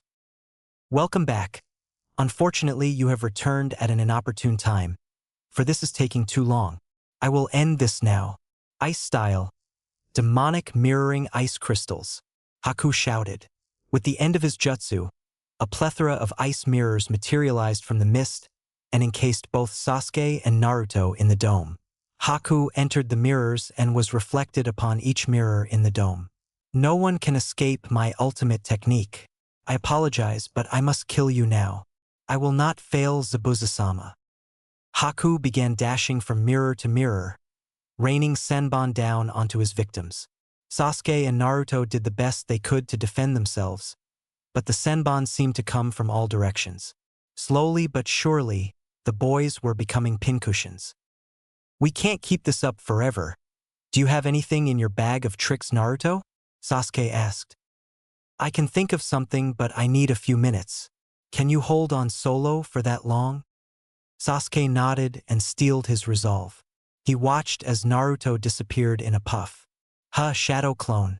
Well, here goes nothing. After the clone disappeared, Sasuke found himself being riddled with even more senbon than before, the absence of his teammate's clone as a shield leaving more openings. Well, I have to try something. Fire style. Great fireball jutsu. Sasuke shouted, aiming his ninjutsu at one of the mirrors. It seemed to waver a bit. Maybe if I continue to hit it. And so Sasuke continued to rain fire down upon the single mirror, hoping it was doing something. If he could break one mirror, he would be okay. Exhausting most of his chakra, Sasuke could see that he wasn't making any headway. As if his realization wasn't enough, a senbon hit him in the pressure point on his shoulder, causing his right arm to go limp. Damn, and all because I'm too weak. I don't even have my Sharingan yet. Pitiful. Sasuke dropped to his knees, unable to muster the strength to block anymore. Looking up, he watched as Haku came halfway out of his mirror. It looks like you have been abandoned. Now you will die. With those words, Haku threw a handful of senbon aimed at Sasuke's neck. As Sasuke watched the needles fly towards him, time seemed to slow. I was abandoned again, just like Itachi. I'm weak, that is why. I don't want to be weak anymore. I need to get stronger. And with those thoughts, his eyes flared. He pumped chakra to his eyes, and they turned blood red, one tomo around the pupil. At the last moment, Sasuke dodged the needles. What? Sharingan. My job just got a lot harder, Haku thought. Merging with his mirrors again, he rained more senbon at the boy. Less seemed to hit him than before, but some still met their mark. It would take longer, but the outcome would be the same. Haku smiled, victory was still assured. At least that is what he thought until his was frozen halfway out of his mirror. Looking around, he could see his mirrors melting. As he looked towards Sasuke to see if he was the culprit, he was shocked to see Zabuza instead, riddled with senbon. What? Zabuza-sama? I was attacking the Uchiha. Not you, he muttered. You failed me, Haku, you disgraced me. Now we will both perish here. Zabuza spit out. Haku shivered at the murderous glare he was receiving from his master. Before Haku could say anything else, a cold, chilling laugh sounded out. It was sinister, and the air filled with a murderous chakra. The density of it was so thick Haku was struggling to breathe. He panicked and looked around wildly for the source. He couldn't find it, it was coming from everywhere. As Haku glanced back at the mirror he was stuck in, he seen Zabuza's form. You failed. Kill yourself. You have disgraced me enough. At least do me the favor of taking your own life. The mirror spat out in venom. But Zabuza-sama, I didn't mean to attack you. The sound of that sinister and mocking laughter cut Haku off. It was driving him mad. His own master was mocking his weakness. He couldn't get the voices out of his head. Slowly but surely, Haku brought a needle up to his neck. I am sorry, Zabuza-sama. Allow me to repent for my failures. As he finished his last sentence, The boy drove his needle into his neck, directly into his spinal column. The Genjutsu dropped and revealed an immobilized but otherwise fine Sasuke, kneeled beside Naruto, who was shrouded in Kurama's chakra, with two tails swinging back and forth behind him. The body of Haku dropped with a thud as the mirrors shattered and dissipated into nothing. At the same time, the mist cleared away, revealing Zabuza pinned by 8 ninken across from Kakashi, who had a sizable gash on his chest. Well, looks like you failed again, Zabuza. Good thing I decided to bring my army to make sure the job got done. I'm glad I won't have to pay you either, not that I ever planned on it. A small man spoke from the end of the bridge. Gato, I assume? Kakashi asked. Naruto, would you please take care of that trash? I'm a bit drained at the moment. Aye. Naruto nodded before turning towards the advancing mob. He flared his chakra and the tomo around his eyes spun. The moment they did, Gato's army put their swords to their necks and slit their throats. The sight was eerie, and as Sakura watched, she couldn't help but lean over the side of the bridge and let loose her stomach's contents. What did you do to my men? Gato screamed. Naruto simply ignored the man and glanced at Kakashi, asking a silent question. Receiving a nod from his sensei, Naruto pulled out a scroll, applied a Fuinjutsu matrix to his hand and placed his hand on the scroll. He walked up to Gato next and shoved his matrix-covered hand into the man's chest, sealing him within the scroll. Returning to his group, Naruto smirked at Tazuna. Well, should we finish this bridge or what? With the capture of Gato and defeat of his army, the town had finally been liberated. Haku died at the hands of Naruto, and Zabuza succumbed to his wounds at the hands of Kakashi. Lacking any more threats, Tazuna insisted on Team 7 staying for a couple more nights in the town to celebrate. The party held in Team 7's honor lasted for the afternoon of the second day and carried over well into the night. Naruto, Sakura, and Sasuke are front and center in the local tavern, with many of the townfolk surrounding them, peppering them with questions or funneling them food and drink. The trio attempted to avoid consuming liquor, recalling their sensei's lecture on the vices of shinobi, but eventually the villagers wore them down. With a bottle of sake in his hands, Naruto smirked at Sakura and Sasuke. Giving them a wink, he substituted with a shadow clone and proceeded to make his way to the outskirts of town. Letting his wandering body take him where it pleased, Naruto delved into his thoughts. This mission sure has been eye-opening. I'm gonna have to get stronger in case I come across more swordsmen of the mist or demon swords. They seem to have a larger effect on me than normal people. It must be linked to Kurama. As Naruto continued to ponder, he found himself on the start of the bridge. With a shrug, he sat down and leaned against the side of it. Speaking of Kurama, I wonder if I did the right thing with the seal. I'm sure he would enjoy the space. I know I would hate being locked up in a cage. I guess all I can do is hope it doesn't backfire on me. For the record, I do appreciate your actions with the seal kit. You will get no trouble from me, as long as you can continue to learn to control my power and not lose yourself to my anger. The deep voice of Kurama resonated in Naruto's mind. You can hear my thoughts? Well, that would have been good to know earlier. Always the secret of one, aren't you? Silence. Oh, that's cute. Drop a bombshell like mind reading on me and then go back to your nap. Real mature Kurama. And I'm supposed to be the kid, Naruto thought with an eye roll. Taking a swig of the sake bottle in his hand, Naruto leaned his head back and stared up into the night sky. Letting the alcohol numb his senses, he simply took in the stars, feeling tranquil for the first time in a while. Eager to get home, are you? A feminine voice rang out, pulling Naruto from his almost catatonic state. Ah, sorry, didn't see you there. I'm more anxious than eager. I've got a lot to work on, and I'm sure I'll get an earful for the risks I took during this mission. He trailed off as his left hand ghosted over his cheek. Name's Amy, may I? Gesturing to the spot beside Naruto, he nodded, passing her the bottle as she plopped down next to him. Thanks. I've been coming out here every other night or so since the bridge was started. Something about it gives me hope, you know? Naruto simply nodded, understanding the plight of the village he was currently in. So why aren't you eager to get home? You've been gone for months now, and I'm sure your family misses you. Amy continued on. Catching his momentary downward glance, she opened her mouth to apologize but was beaten to it. Don't worry, you didn't know. My parents died when I was born. Life of a shinobi, I guess. I came to terms with it long ago, he spoke. He had a slightly far-off look in his eyes as he looked up into the night again. Well, I'm sure you've got people who love and care for you. How couldn't they? You're a fine young man, she replied, handing him the bottle. Taking another swig, he began in a downcast tone.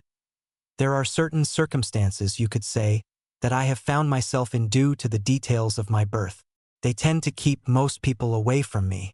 There are a select few, though, that seem to tolerate my presence. She scoffed.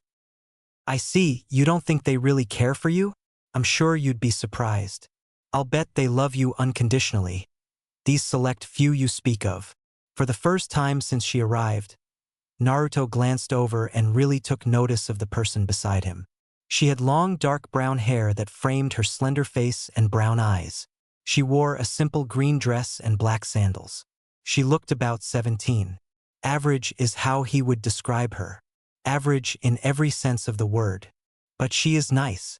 I don't remember the last time I met a nice stranger. Naruto smiled. Yeah, maybe you're right. Maybe they do truly care for me. I'll have to spy on them and find out when I get back, he joked. His jest earned a giggle from the girl. He took one more drink before passing the bottle. You shinobi are an odd bunch. Is it just your team? Or are all of your kind like you? She inquired, taking another sip. Well, I wouldn't say many are like me, Percy, but most shinobi are a bit off by civilian standards. With what we see in our line of work, most of it is a coping mechanism. I am not without mine either. I guess we just see the world a bit differently, he shrugged. Well, for what it's worth. I'm sorry you have to live like that. You're so young and you've already seen so much. I'm thankful for all you do, but I'm sorry as well. She drifted off when he shook his head. Like I said, don't be sorry. It's my choice and I don't regret it. If I regretted all of the choices I've had to make, I'd have gone crazy by now. I'll find somewhere I belong eventually, Amy, so don't feel sorry for me. The life of a shinobi is a lonely one, and I've accepted that, Naruto said with a hint of sadness in his voice. Amy simply nodded and handed him the bottle, watching him take another hefty swig before she spoke again. Well, if it ever gets to be too much, or you need to escape, come back here. This village, and I personally, will welcome you with open arms and without question. Naruto took another long draw of the bottle before handing it back one last time. Thanks, Amy, you're pretty kind. But I feel kinda tired now. And with that he passed out, falling over and landing his head in her lap. She let out a squeak of surprise before a gentle smile graced her face. As she set the bottle aside, she brought her hands up to run her fingers through his hair. Good night, Hina-chan. The boy purred. It seems you do have someone special to you, she thought as she settled in for the night. Sweet dreams. As the sun starts to rise above Nami no Kuni, a figure stirred on the bridge. Looks like he is waking up. I hope he isn't too hungover, Amy thought with a giggle. Naruto stirred slowly, scrunching his eyes. Good morning, Hina. Huh? He questioned as he stared up at a brown-eyed girl. Well, it appears that I don't handle my sake very well if this situation and my headache is anything to go by. As he sat up, he turned to her and asked, Did we, do anything last night? I don't mean to offend, but I don't recall falling asleep. The girl giggled again, with more mirth this time, and replied, No, we sat and talked before you passed out and fell on my lap. I decided to keep you company is all. I see. Amy, right? I think it's coming back to me. Yes. Now who is this Hina-chan you were moaning about last night? She must be quiet the looker to have a rambling heart like yours thinking about her. A profuse blush crossed the boy's face, almost matching his hair color. She is one of the few people who is close to me is all. He mumbled out. Well, from the sounds of it, she certainly has to be quite close to you, Amy said with a wink. Now let's get you to your team, so you can get back to your Hinachanya? Come on. Standing up, Amy offered him a hand, pulling him up to begin their search for Team 7. Sasuke and Sakura were seated on the front porch of Tezuna's house, waiting for the arrival of their last member. Someone is coming from town. I see red hair and brown hair. The redhead must be him, but who is? Oh my, that sly dog, Kakashi spoke, leaving his genin to connect the dots. Sakura blushed as Sasuke let out a grunt before they all stood up and readied to take off. As Naruto approached his team, he turned back and waved to his companion. With a smile and a wave back, she turned and headed into town. So, that is why we have been waiting a little longer to return to Konoha. Can't say you didn't earn it, Kakashi said with a wink. Now let's get a move on. We should be home in a couple days if we make good time. With that, Team 7 was off, happy to be traveling at a shinobi pace this time. And that is the summary of our mission, Hokage-sama, Kakashi said as he finished his report. I see, Naruto, do you have the scrolls containing the heads of the demon brothers and Zabuza for their bounties, along with the scroll that has the sealed Gato? Naruto nodded and placed them on the desk. Excellent. I will be upgrading this mission to an A rank due to the political ramifications of failure and the assassins after your charge. Unfortunately, since I did not receive payment from Tezuna for an A rank mission, the only bonus you will get is from the bounties. I have a feeling, however, that the bounties will more than make up the cost. You are all dismissed. Naruto, a moment if you would, Hiruzen said, waving his hand at the team. Yes, Gigi, Naruto said after his team had left. This new scar you have, it is a result of the demon sword, correct? I was out for a week, which as you know is very unlike me. I spent some time with Kurama though, so that might be why. I think demon swords have a rather adverse effect on me because of my current resident. Naruto spoke. Seeing the questioning gaze, he clarified. Kurama is the QB Gigi. Ah, I wasn't aware that the Bijou had names. Good to know. Well, I don't know much about the effects of demon swords on Jinchuriki, but if you discover more, let me know, Hiruzen requested. Oh, and Hinata was in here a week ago inquiring as to your return date. I'd suggest going to see her and Kurinai. With a nod, Naruto disappeared from the office. Appearing on the outskirts of the village, Naruto made his way towards Training Ground 8. Man, I am not going to get off easy today. Welp, I guess I should get this over with, Naruto decided as he arrived at the training grounds. Oh, Naruto-kun, I see the... Kurinai started, however she quickly stopped her greeting when she took a look at the boy. Feeling a sense of foreboding, Shino and Kiba backed away slowly as Hinata stood with her mouth open. Taking this as their K to leave, Kiba and Shino snuck away quietly. He's dead. He is so dead, they both thought. Staring at the boy in front of her, Hinata carefully ghosted her hand over Naruto's cheek. She dragged her hand down, following the scar all the way to the still cut open ANBU armor. Tears started to form in her eyes as she looked up at him, silently pleading for an explanation. Care to explain your new look, Naruto-kun? Kurinai asked, her tone leaving little room for negotiation. We had a little complication with a certain demon swordsman of the mist. I'm fine, we took care of it, he said with a shrug and a wave of his hand. He attempted to change the subject with, care to grab some barbecue? I haven't eaten yet today. As he turned to lead them into the village, a voice stopped him in his tracks. Oh no, you don't, mister. Get back here and explain. Damn. I guess I should have known that wouldn't work. Welp, it was a good life. And so I woke up a week later. No big deal. I'll tell you about the rest of the mission over food, he said nonchalantly. Asterisk smack. He felt a sudden stinging on his face, and as he brought his hand up to the left side of his face, it felt hot. Looking down, he met Hinata's glare. Her eyes were burning a hole in his soul, and he felt guilty for what he had done. He should have known she would be worried. Hina, Naruto got out as he found himself on his back with a teary Hinata on top of him, her head buried in his chest. Promise me, she demanded. What dash? Promise me. She cut him off. I am sorry. I promise I won't be so reckless in the future, Naruto whispered, wrapping his arms around her. Kurenai smiled at the sight. Now let's go get some food ya? On me, she exclaimed before heading off into town. As Naruto and Hinata stood and started walking into town, Hinata clasped her hands around Naruto's arm.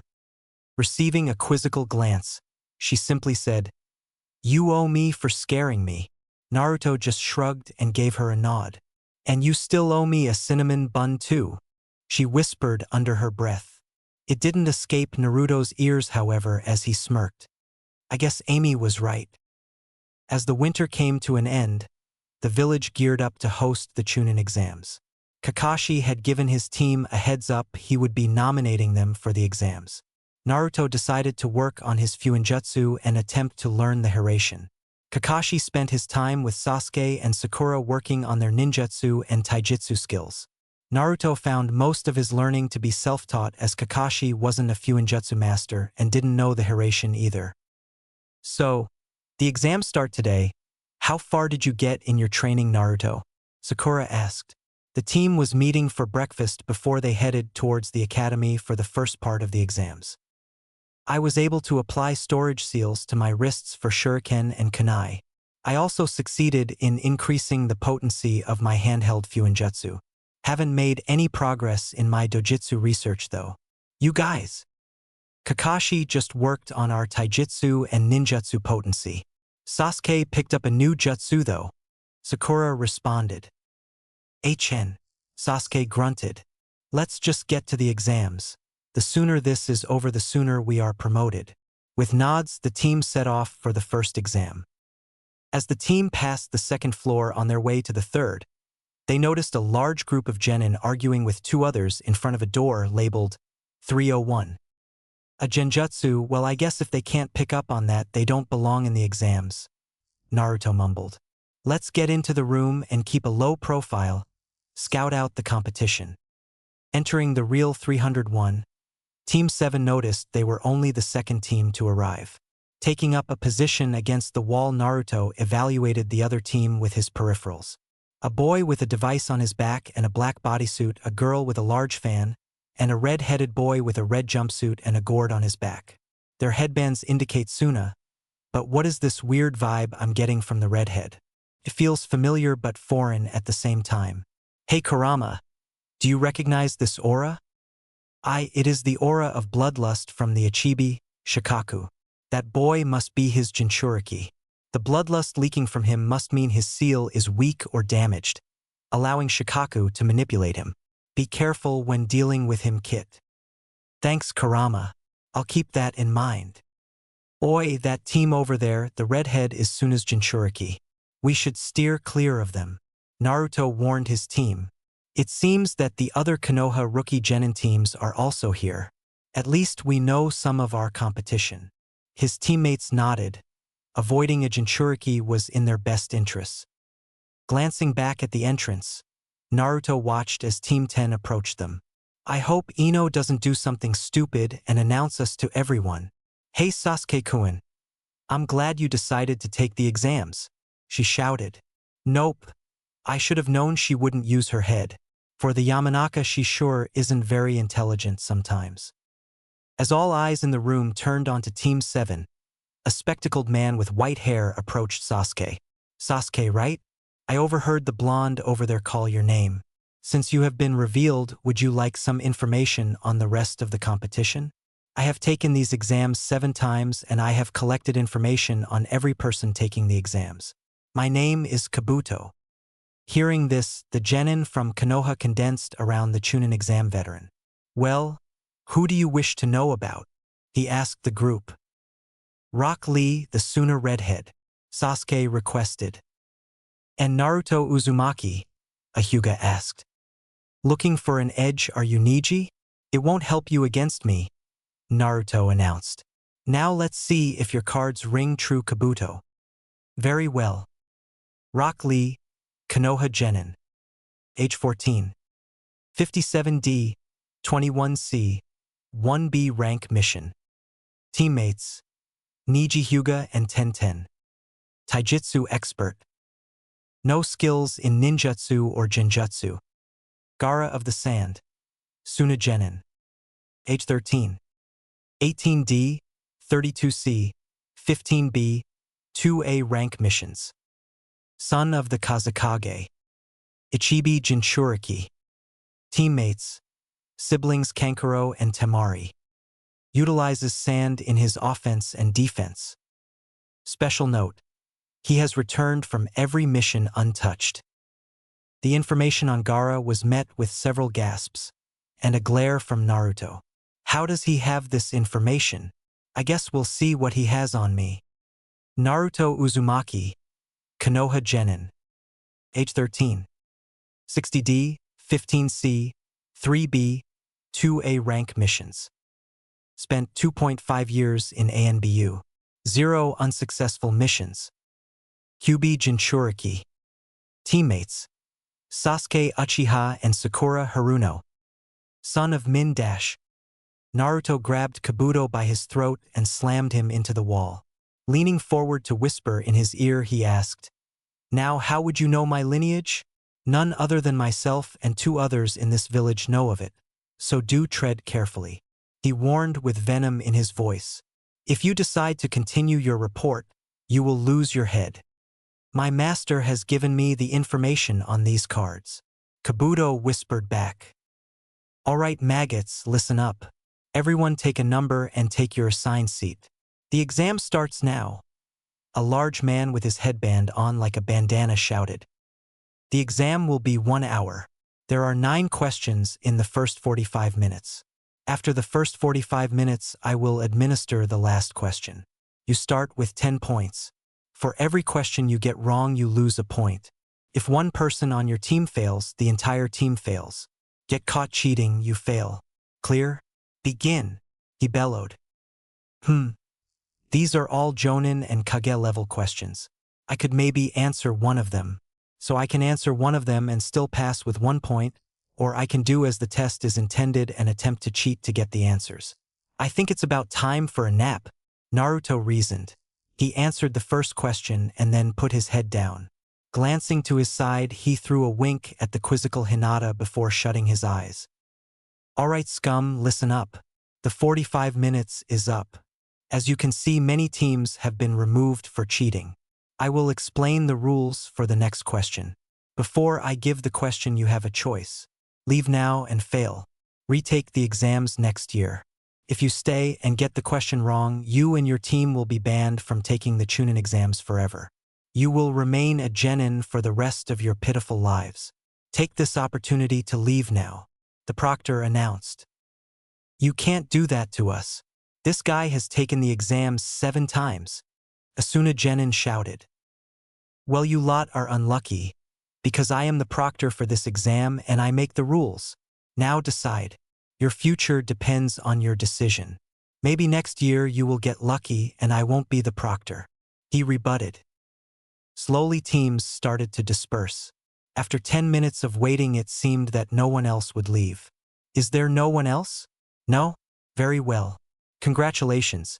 You all passed the exam," the proctor announced. "What? What is the question? What the fuck?" the same Sunagenin yelled. "To stay without the essential information or to abandon your mission. That was the question. Information is a powerful thing," the proctor said as he removed his headband. His head was riddled with scars, the remnants of extensive torture. "You may find yourself in enemy hands. It will be imperative to your mission and your village that you do not break. Some villages, like IWA, have more extreme methods of extraction." Before he could continue, the windows shattered and a smoke bomb went off. As the smoke cleared, a banner could be seen hanging from the ceiling. Standing in front of the banner is a woman with purple hair, a mesh shirt, orange skirt, and a tan trench coat. "My name is Anko, and I'm your proctor for the second exam. You've got 10 minutes to meet me at Training Ground 44. Let's go." With that, she leaped out the window and took off. "Welp, I guess that is our K," Naruto mumbled before he shunshined away. Alright, here is how this works. Beyond this gate is Training Ground 44, also known as the Forest of Death. It is named appropriately. Everything from wildlife to fauna can and will try to kill you. Each team will get a scroll. There are 2 scrolls. Collect both scrolls and get to the tower at the center of the forest. You have 5 days to accomplish this task by any means necessary. Lose a teammate and you are disqualified. Sign these forms to receive your scroll. Anko shouted to the gathered genin. What is our game plan, Naruto? Sakura asked. Sasuke turned to the redhead as well, waiting for the answer. I think we need to avoid Gaara's team at all costs. We should target one of the weaker teams, maybe the Ono team, and take their scroll. If we can make it to the tower quickly, we can pick off the teams that arrive and take the scrolls we need. Sound good? Naruto suggested. With nods, the team steeled themselves for the next task. As the gates opened, Team 7 entered with their Heaven Scroll. Let's beeline for the tower and set up a kilometer off. We'll set up camp and traps and wait for passing teams. Naruto instructed. With that, they headed for the middle of the forest. We've been here for 2 days now and haven't seen anyone yet. This forest really wasn't over-exaggerated, Sasuke said. He was currently hinged into a bush beside Naruto, who had hinged himself into the trunk of a tree. It isn't to be underestimated. I do, however, sense 3 presences heading our way. If we're lucky, they will trip my traps. Naruto replied. Give Sakura the heads up. Sasuke let a low whistle out, giving Sakura the signal that enemies were approaching. Well, what do we have here? Where is your team, girlie? A raspy voice asked. Turning around, Sakura found herself looking at 3 Aimnin, all clothed in tan jumpsuits with stitching across the front. They all wore respirators over their mouths. It seems we stumbled upon a lost Konohinin. Let's see if she has the scroll we need, and if not, I'm sure one more body won't make a difference to this forest. As the first Aimnin leaped towards Sakura, he stepped on a patch of grass and froze. What is this? I can't move, he shouted. What did you do, girl? She didn't do anything, fire style. Great fireball jutsu, Sasuke shouted as he leaped from his hiding spot. Immobilized, the Aimnin was caught in the blast. As the lead Aimnin was being bathed in fire, his 2 companions dodged to the sides of the forest. Sakura met the one head-on as Sasuke engaged the second. Sasuke slowly started pushing the Aimnin backwards. He took notice of the man's cloth covering his right eye. Feigning a punch with his right hand, Sasuke kicked his opponent in the right flank with his left foot as he attempted to block the punch. Grunting and sliding back, the Aimnin hit a tree as he came to a stop. Bringing his guard up for the next assault, he was shocked when he couldn't move a muscle. Go help Sakura. I've got this guy locked down. Naruto spoke as he removed himself from the back of the tree. He had his hand on the Aimnin's back with an incapacitation matrix spreading over his enemy's body. Now let's see if you have the scroll I need. Naruto searched the man as Sasuke came to Sakura's rescue. She was holding her own but was slowly being pushed back. Tossing some shuriken to allow her a moment to disengage, Sasuke landed in between them. Oi, I've got the Earth Scroll. Let's get out of here. Their teammate is dead anyways, so they are disqualified. Naruto shouted to his 2 teammates. Sasuke threw down a smoke bomb to cover his and Sakura's exit. As they grouped up in the canopy, they headed towards the tower. We've got roughly a kilometer to go. Let's get out of this damn forest with haste, Sakura said. Aye, good riddance, Naruto agreed. Congratulations on completing the 2nd exam. I am Hayate Gecko and I will be the proctor for the 3rd exam. Before we get to the 3rd exam, however, we have to whittle down the competition. Too many people have made it to this stage, so we will be having preliminary battles. If you wish to leave, now is your chance. You are no longer on a team and will be fighting only for yourself for the remainder of the exams, Hayate announced to the gathered genin. Well, that is about it for me, Kabuto said, walking out of the arena. Anyone else? No? All right, if you see your name on the board, appear in the arena. Everyone else up to the stands. The board rolled through the names before stopping. Sasuke Uchiha vs. Dosu Kinyuta. Good luck, Sasuke, Sakura said. Naruto simply gave him a light punch on the shoulder before they jumped to the viewing area. This should be easy for Sasuke, but that device on his arm is peculiar, Naruto said as he leaned back against the wall. I don't know what it is for either, Kakashi replied. Alright, you both know the rules. The match goes until someone is unconscious, forfeits, dead, or I stop the match. Do try not to kill each other. Understood? Begin, Hayate said, jumping back as he did so. Immediately Sasuke took up a defensive stance, watching his opponent. He doesn't look special, but I should be cautious of that bracer he has. I'll let him make the first move, Sasuke reasoned. Well, if you won't start, I guess I will, Dosu yelled, dashing towards Sasuke. He responded by tossing a wave of shuriken at the advancing enemy while jumping backwards. Dosu deftly avoided the shuriken and got within striking range. Sasuke brought his arm up to block the punch. Just after blocking, Sasuke's head started swirling. What is this? I blocked his strike, so why am I so dizzy all of a sudden? Is it that thing on his arm? Dosu spun out of the block and threw his foot into Sasuke's stomach, putting him on his back. You must be wondering why you are feeling nauseous. That would be due to my little device here. I can control the sound waves emitted from it and use it to assault your ears and put you off balance, he explained. Thanks for the explanation, but it will be your downfall, fire style. Great fireball jutsu, Sasuke yelled out, shooting flames from his mouth. Dosu used sound waves to disrupt the fire. From the flames came 8 shuriken, 5 of which struck true. Dashing forward, Sasuke drove a kunai into Dosu's stomach. As Dosu leaned forward onto Sasuke's shoulder, he whispered in his ear, "The snake grows restless. 1 month and it will strike." Dosu is unable to continue. Sasuke is the winner. Medics, Hayate yelled. Sasuke looked down at Dosu and nodded before heading towards the viewing area. The board rolled through the names again. Shino Aburame vs. Yoroi Akado. Shino is the winner. Medics, Hayate announced. Misumi Tsurugi vs. Kankuro. Kankuro is the winner. Medics. Sakura Haruno vs. Ino Yamanaka. Double knockout. Neither advance. Medics. Tenten vs. Tamari. Tamari wins. Medics.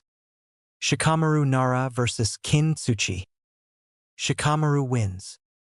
Naruto Uzumaki vs. Kiba Inuzuka.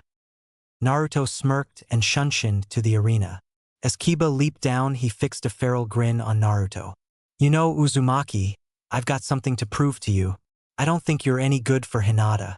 And when I beat you, it will show her that I am right. That I can protect her better than you can. Kiba snarled as he got down on all fours next to Akamaru. You see, Kiba, the reason you're not able to protect Hinata is because you think I'm protecting her. I should make it very clear. She is protecting me, not the other way around. And on top of that, she is protecting all of you from me, Naruto rebutted. As he finished his sentence, his dojutsu flared. Man-beast clone. Fong over Fong, Kiba shouted. Naruto fired shuriken from his wrist seals, only to have them deflected. I guess he is a bit resilient as he spins. I'll just have to dodge, Naruto reasoned as he jumped to his left. Landing on his hands, he applied 2 incapacitation seals before pushing up to dodge Akamaru's charge. While he landed on his feet, he prepped 2 more incapacitation seals and held his hands out towards the charging Kiba. As Akamaru hit the ground where Naruto had just been, he froze from his spin, having activated the trap. His companion, getting immobilized, caught Kiba off guard and he came out of his spiral out of control. Naruto flashed into Kiba's path and slammed his hands into Kiba's chest. Fear flared in Kiba's eyes as he locked onto Naruto's gaze. Kiba suddenly felt very small under the eerie eyes of his biggest competition. Hinata watched on from the stands, with her hands at her chest. When Naruto caught Kiba, she let a smile grace her worried features. However, when she seen the predatory smirk cross Naruto's face, she let out a gasp. That isn't his usual playful smirk. I hope he doesn't drive Kiba insane. Naruto stared into Kiba's eyes with his feral smirk, and Kiba felt his blood run cold. He watched as Naruto's tomo around his slit pupil swirled, fearing what would happen next. Slowly, he watched as Naruto's form morphed. His arms turned dark red and grew a spike from his elbow. His hair turned gray and grew down to his waist. He grew 2 incisors that came out of his mouth. His face turned the same color as his arms, and wings sprouted from his back. Now let me show you why you should be afraid, Kiba, Naruto drawled out. As he spoke, Kiba grew mortified as a pitch-black spider crawled out of his mouth. It slowly made its way across Naruto's arm.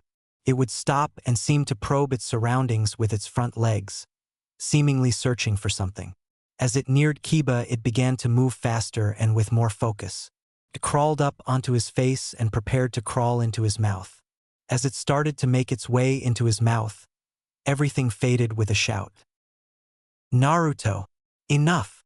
Hinata yelled. Naruto paused and glanced up. As he made eye contact, his eyes faded. He dropped his grip on Kiba's throat as the illusion broke. Looking down on his opponent, Naruto kneeled in front of him and whispered, "Like I said, she is protecting you." Kiba passed out right after. Naruto wins. Medics! Eight yelled. Naruto walked up the stairs and stopped by Hinata. "Thank you, Hinata, and I'm sorry. I got carried away." Hinata Hyuga versus Neji Hyuga. "And Hinata, before you go, good luck," Naruto spoke. She smiled back at him before jumping into the arena. "You should forfeit. You cannot defy fate," Neji spoke. "I will not back down. I've got people who believe in me," she replied before taking her stance. "I will change the ways of our clan." "You can't change fate, Hinata-sama," Neji spat with venom. He lunged at her and began his deadly chakra-fueled strikes. Their battle raged on, and it appeared that neither had the advantage. The strikes were fluid, precise, almost like a dance. Neji was slowing, pushing Hinata back. He was landing about 1/4 of his strikes and her about 1/5. "She isn't hitting hard enough. This is going to end soon," Naruto mumbled. "What do you mean?" Sakura asked. "The Hyuga have a special style of combat. They utilize their Byakugan to see the chakra points and then use precise chakra-filled strikes to hit these points, thereby disabling them. However, Hinata isn't hitting hard enough to do the required damage to Neji's chakra points. Hers are being closed, but his aren't. This fight will end soon." Neji leaned forward and threw a strike into Hinata's chest. As she landed on her back, he said, "Give up. You can't fight fate. You are destined to lose this fight." She struggled to her feet. Halfway up, she fell over again and coughed up blood. "No, I can't lose here. Proctor, call the fight. Her chakra points are closed. She can't continue," Neji demanded. "No, I can continue. I must continue. I have to prove that I can walk by his side," she shouted. The conviction in her eyes was overwhelming. "Very well, 8 trigrams, 2 palms. For palms. 8 palms. 16 palms. 32 palms. 64 palms." As Neji went to finish his final strike on her chest, his hand was caught. Naruto held a firm grip on his arm and was glaring daggers into Neji's eyes. "She is unconscious, and if you hit her with that strike, she would die." "Medics!" Naruto yelled. As the medics came in and attended to Hinata, Naruto turned on Neji again. "For your sake, she had better live. Like I told Kiba, she is the person keeping you safe. If she dies, I will crucify you and spit in the face of your pitiful destiny," Naruto snarled. With that, he disappeared on his way to the hospital to be beside Hinata. Gaara versus Rock Lee. "Gaara is the winner." "Medics!" Heiichi shouted. "Zaku Abomi versus Choji Akimichi." "Zaku wins." "Alright, winners, gather around. Please take a number. It corresponds to your opponents in the finals." Heiichi commanded as Anko handed out slips of paper. I'll take one for Naruto, Kakashi said. I'm also forfeiting my fight in the finals, Zaku said, throwing his paper back into the pot. The matches will be as you see on the board, and will be held in 1 month's time to allow proper preparations for hosting our guests, Hiruzen said. Looking at the board, Sasuke smiled. Looks like he will get the match he wanted.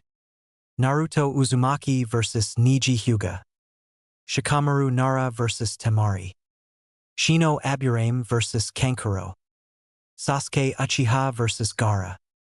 You have 1 month, train hard, and show up at your best. Good luck, Hiruzen said before vanishing in a swirl of leaves. Kakashi leaned over to Kurenai and whispered, So, do you want to go calm Naruto down, or should I? Kurenai just disappeared in a swirl of leaves, giving Kakashi his answer. He smiled before walking back to Sasuke. Well, let's get training, shall we? I've got a technique to show you. In Konoha General Hospital, Naruto is sitting hunched over with his head on the bed. Lying in the bed, being kept company by the redhead is Hinata, still unconscious from her fight with Niji. A knock sounds on the door, but the sleeping redhead doesn't acknowledge it. Slowly opening the door, the Hokage slips in with a second man. The second man has long white hair, a horned headband on his forehead and a giant scroll on his lower back. This the kid sensei? And he's been here for the past 3 days? The second man asked. Yes, Jiraiya, this is Naruto Uzumaki, your godson. He has been out for the past few hours, so we can simply wait until he wakes up, although I doubt you will be able to get him to leave this room until she wakes up, Hiruzen replied, taking a seat by the door. Hokage-jiji? Why are you here? Naruto groggily asked, wiping his eyes of excess hardened mucus. With a groan, he stretched his muscles and stood. Yawning, he looked back at the room's newest occupants. You know, Naruto, it's not healthy for you to be ignoring your meals and proper sleep like this. You should be training for your finals match, Hiruzen replied. Naruto just fixed a glare on the Hokage, expressing his thoughts on leaving the room. Who is our other guest? He changed the subject. This is Jiraiya, the frog sage. He is one of my students, and was your father's sensei. He is your godfather. Naruto's gave the man a puzzled look. Why haven't I met him before? I can answer that, kid. I run a very large spy network across the world. It takes a lot of effort and travel to keep it operational, Jiraiya chimed in. Okay, so why have you come back then? Naruto asked. If his spy network is as vast as it is, I can only imagine the importance it has for Konoha, so he wouldn't return without a good reason. You know, I didn't expect you to be so inquisitive about this situation. Honestly, I expected quite a bit of anger at me not being around to help raise you, Jiraiya confessed. Yeah, well, as you can see, I ended up just fine. Learned to take care of myself at an early age. Skipped the academy for ANBU. Can't really live a normal life when you're in the situation I am. So don't sweat it. What I want to know is why you came back now. Naruto asked again, shrugging at his childhood before growing serious again. Geez, Minato isn't going to forgive me for this one, is he? Well, I have returned bearing grave news about a rather nefarious group. It concerns you, which is why I am here, Jiraiya conceded. He isn't anything like I thought he would be. He has Kushina's looks, but Minato's mind. I expected it to be opposite, honestly. This may be to my advantage, though. He has ANBU training and a skilled mind. Sensei says he is good at Genjutsu and Fuinjutsu also. If I train him, I'm sure he would surpass all of my expectations. Can the news wait a few days? I'm a bit overloaded with stuff at the moment, Naruto stated. He turned to Hinata and began fussing over her, fixing her sheets and tucking her in so she would be comfortable. He took her glass of water and emptied it, replacing it with a fresh glass. It can wait, but your training can't. I am taking over for Kakashi to train you for the month until the finals. So quit fussing over your girlfriend and let's go, Jiraiya commanded. Like I said, I am preoccupied at the moment and as such I won't be leaving yet. Besides, I've been doing some training of sorts anyways.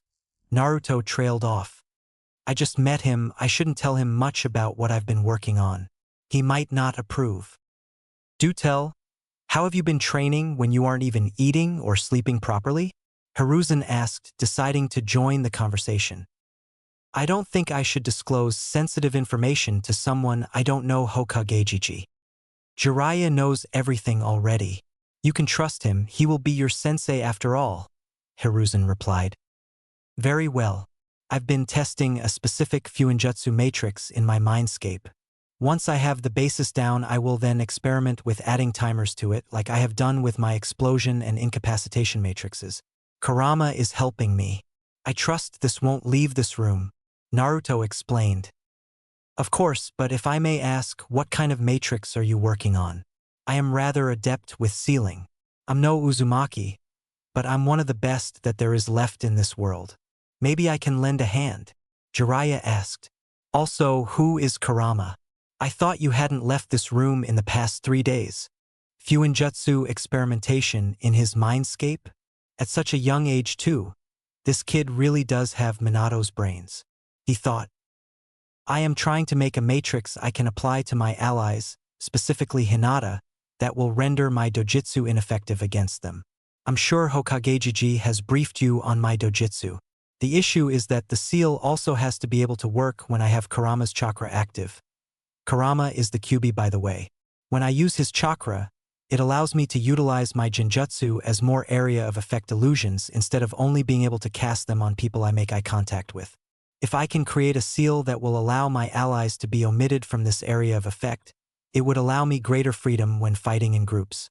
My biggest worry is that the seal will have to have some of Kurama's chakra in it, but that can be deadly to most people. I haven't found a way to contain his chakra in the seal without corrupting the host yet. Naruto trailed off. Hiruzen and Jiraiya had their mouths on the floor. This kid, just how smart is he? The level of comprehension for Fuinjutsu required to be able to notice all of the potential issues with the kind of seal he is thinking of is that of a seasoned master Fuinjutsu user. Maybe I can't teach him anything. I will just have to offer my experience, Jiraiya thought. Snapping himself out of his state of shock, Jiraiya coughed before replying. Can I see the seal you have so far? Maybe a second I could spot something you have been missing. As far as recognizing the potential problems, however, I think you've anticipated them all. Yeah, I'll draw it up for you, hold on. Naruto unsealed a scroll and ink. This will take me a bit, he warned before getting to work. 15 minutes in, Jiraiya noticed a curious look on Naruto's face.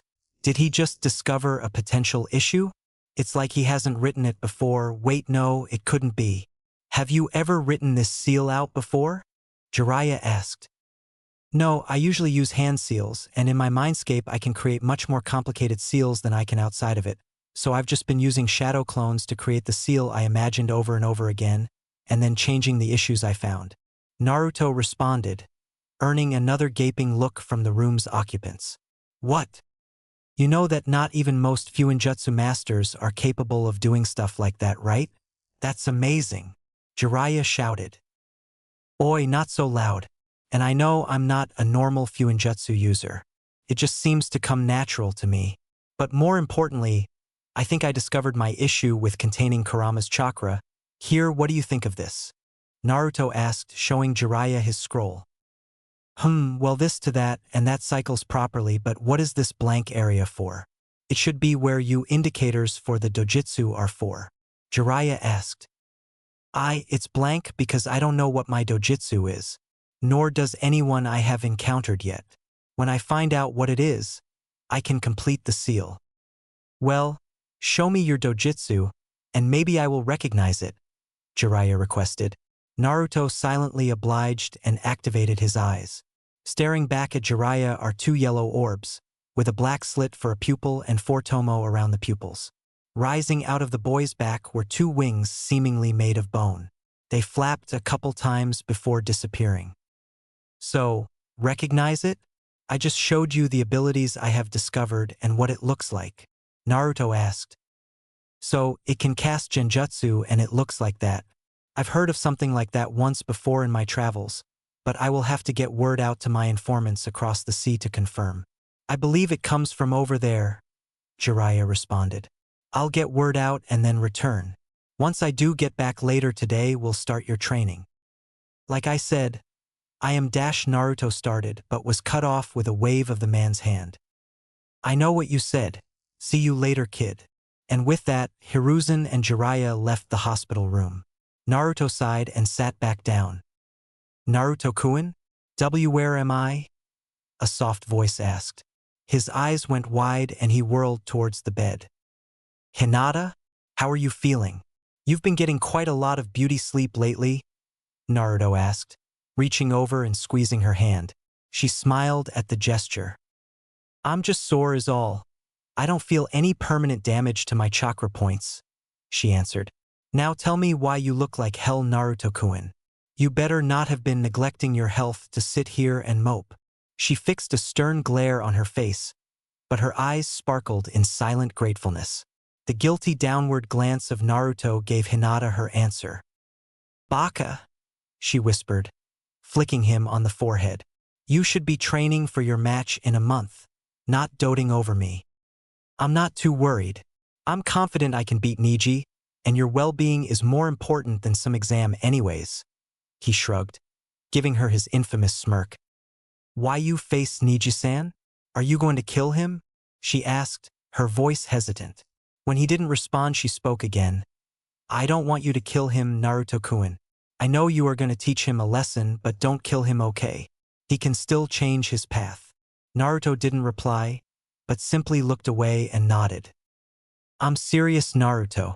I don't want you to have blood on your hands because of me, she admonished. Look at me. Do you understand? I am fine. He didn't kill me, so don't kill him. Save him instead. For me. Please. All right. You win, Hina-chan. Naruto relented. He placed his head in her lap and gave her hand a squeeze. I always do, Naruto-kun. Now go get Jiraiya-sama and train. I'll keep your cave warm for when you return in a month, Hinata ordered, giving Naruto a wry smile when he cast his questioning glance at her. She winked and waved him out of the room. Boys, so stubborn. I want to thank everyone for making the journey to Konoha for the final part of the Chunin exams. Hiruzen bellowed to the arena. We even have a couple Kages in our midst. I hope you finalists will give this tournament your all. The pride of your village is in your hands. Now, without further delay, let us begin the first match. In the stadium, a man steps forward. I am Gunma, and I will be the proctor of this tournament. The fight will end when one is unable to fight, forfeits, or I stop the fight. Understood. Receiving nods, he continued. Good.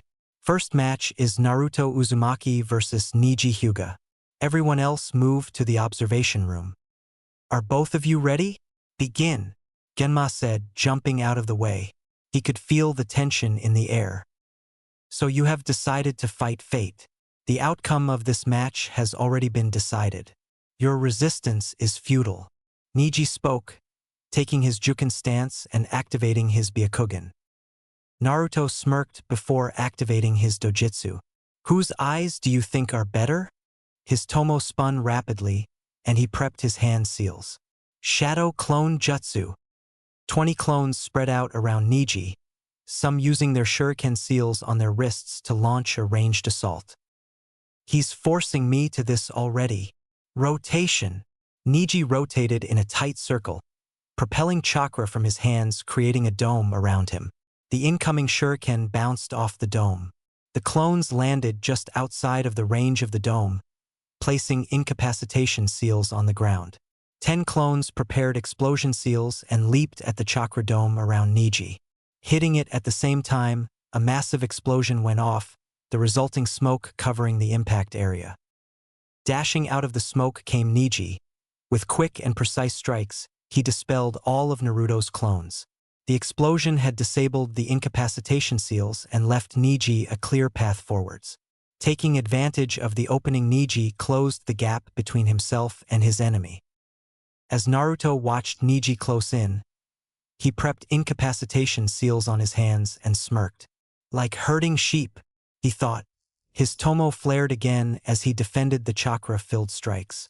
Naruto took care to minimize the damage of blocking by manipulating his chakra flow. He couldn't cut it off completely, but he could reduce the flow to his limbs momentarily to avoid losing function of the limb. You're in range of my divination. 8 trigrams, 2 palms. 4 palms. 8 palms. 16 palms. 32 palms. 64 palms. Neji finished his barrage of strikes with a strike to Naruto's chest. As he fell backwards, Neji spit out, "I told you that fate had decided my victory already. It was foolish to fight me." Turning on his heel, Neji was shocked when a hand wrapped around his ankle. Looking down, he seen a skeletal hand holding him still. A second skeletal hand gripped his knee, and the hands began pulling themselves up his torso. Whirling around, Neji gaped at the sight of his opponent. Naruto was gripping Neji's legs, looking up at him with a feral grin and half his face missing, showing his skull. What the hell? What are you?" Neji screamed out. He watched as the flesh on Naruto's bones corroded and melted into nothingness. Rising to his feet, the skeletal Naruto lifted Neji up by his neck and squeezed, cutting off the majority of his air supply.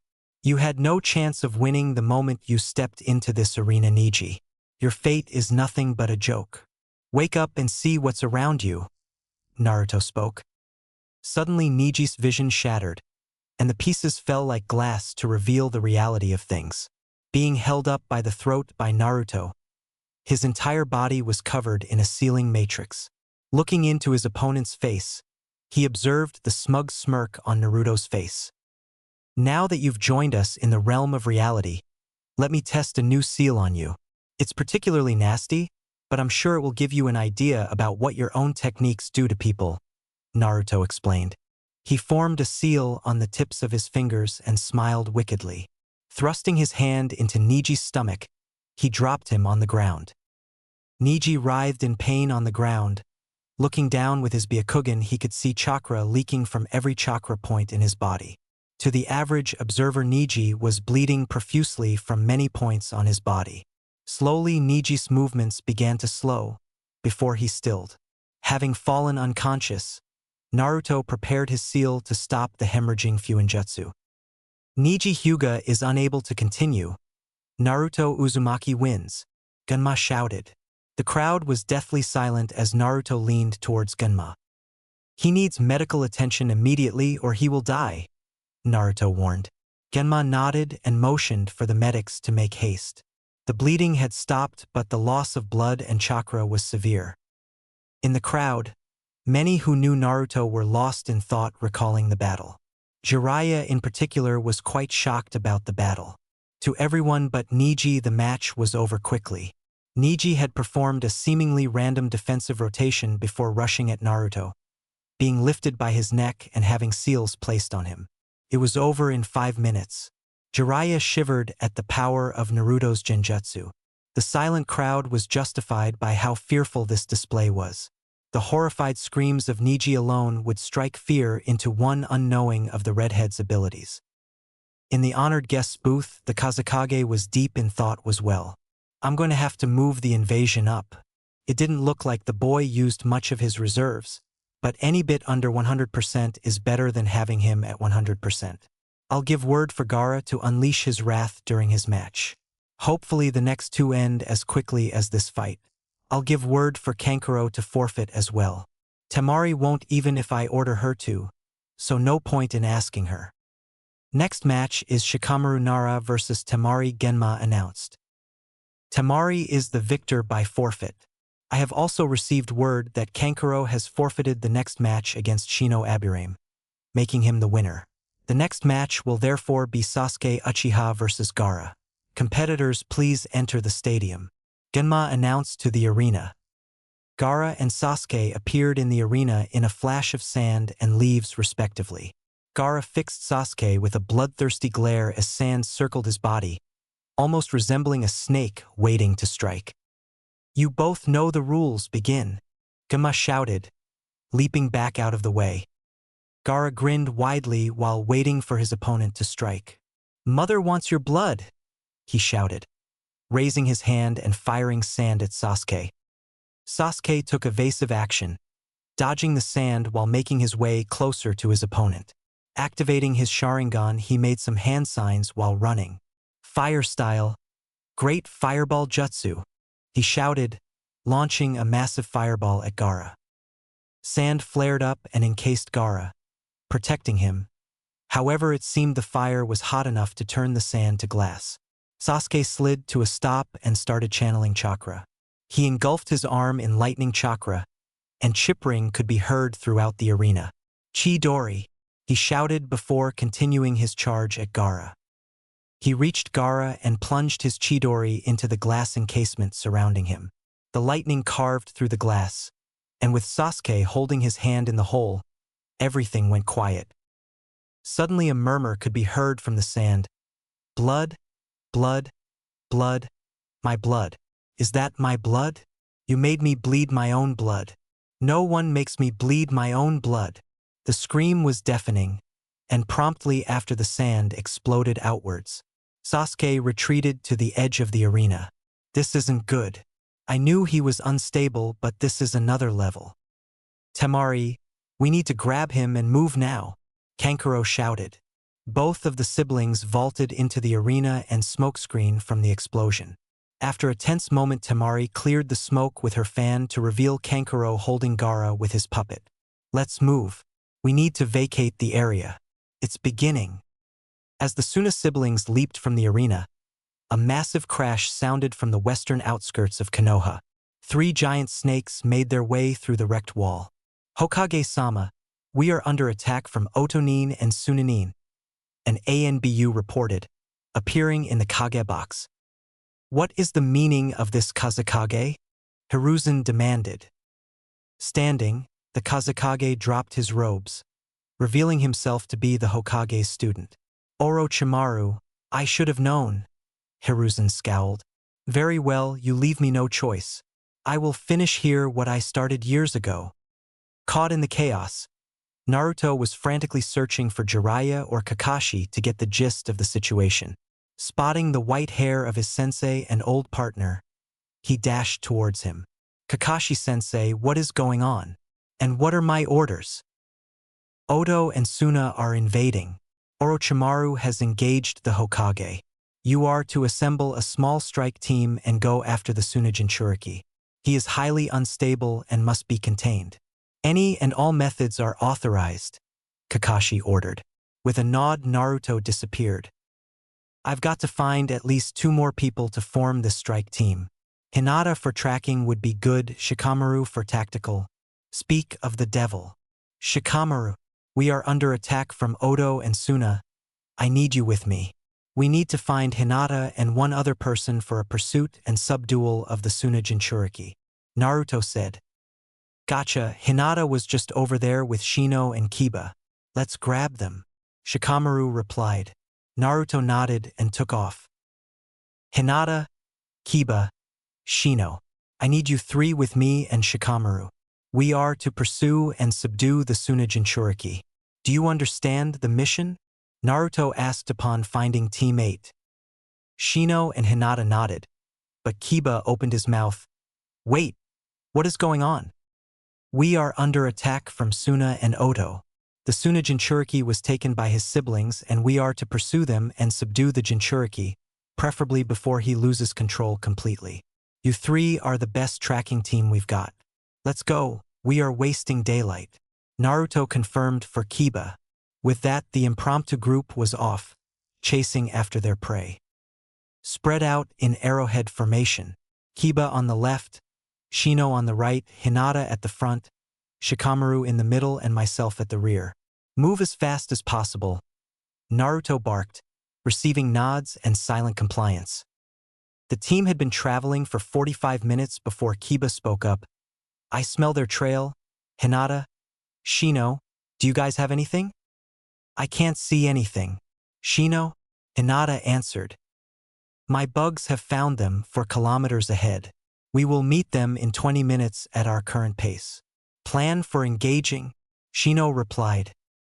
Naruto looked at Shikamaru, who took the K. It would be in our best interest to have Naruto confront Gaara. Myself and Hinata will take Temari while Shino and Kiba deal with Kankuro.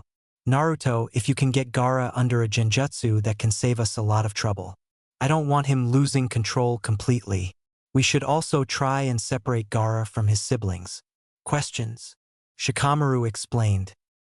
Also, Naruto, you should use as many layers as possible and utilize as much of Kurama as possible right off the bat. I don't want to take any chances. Understood?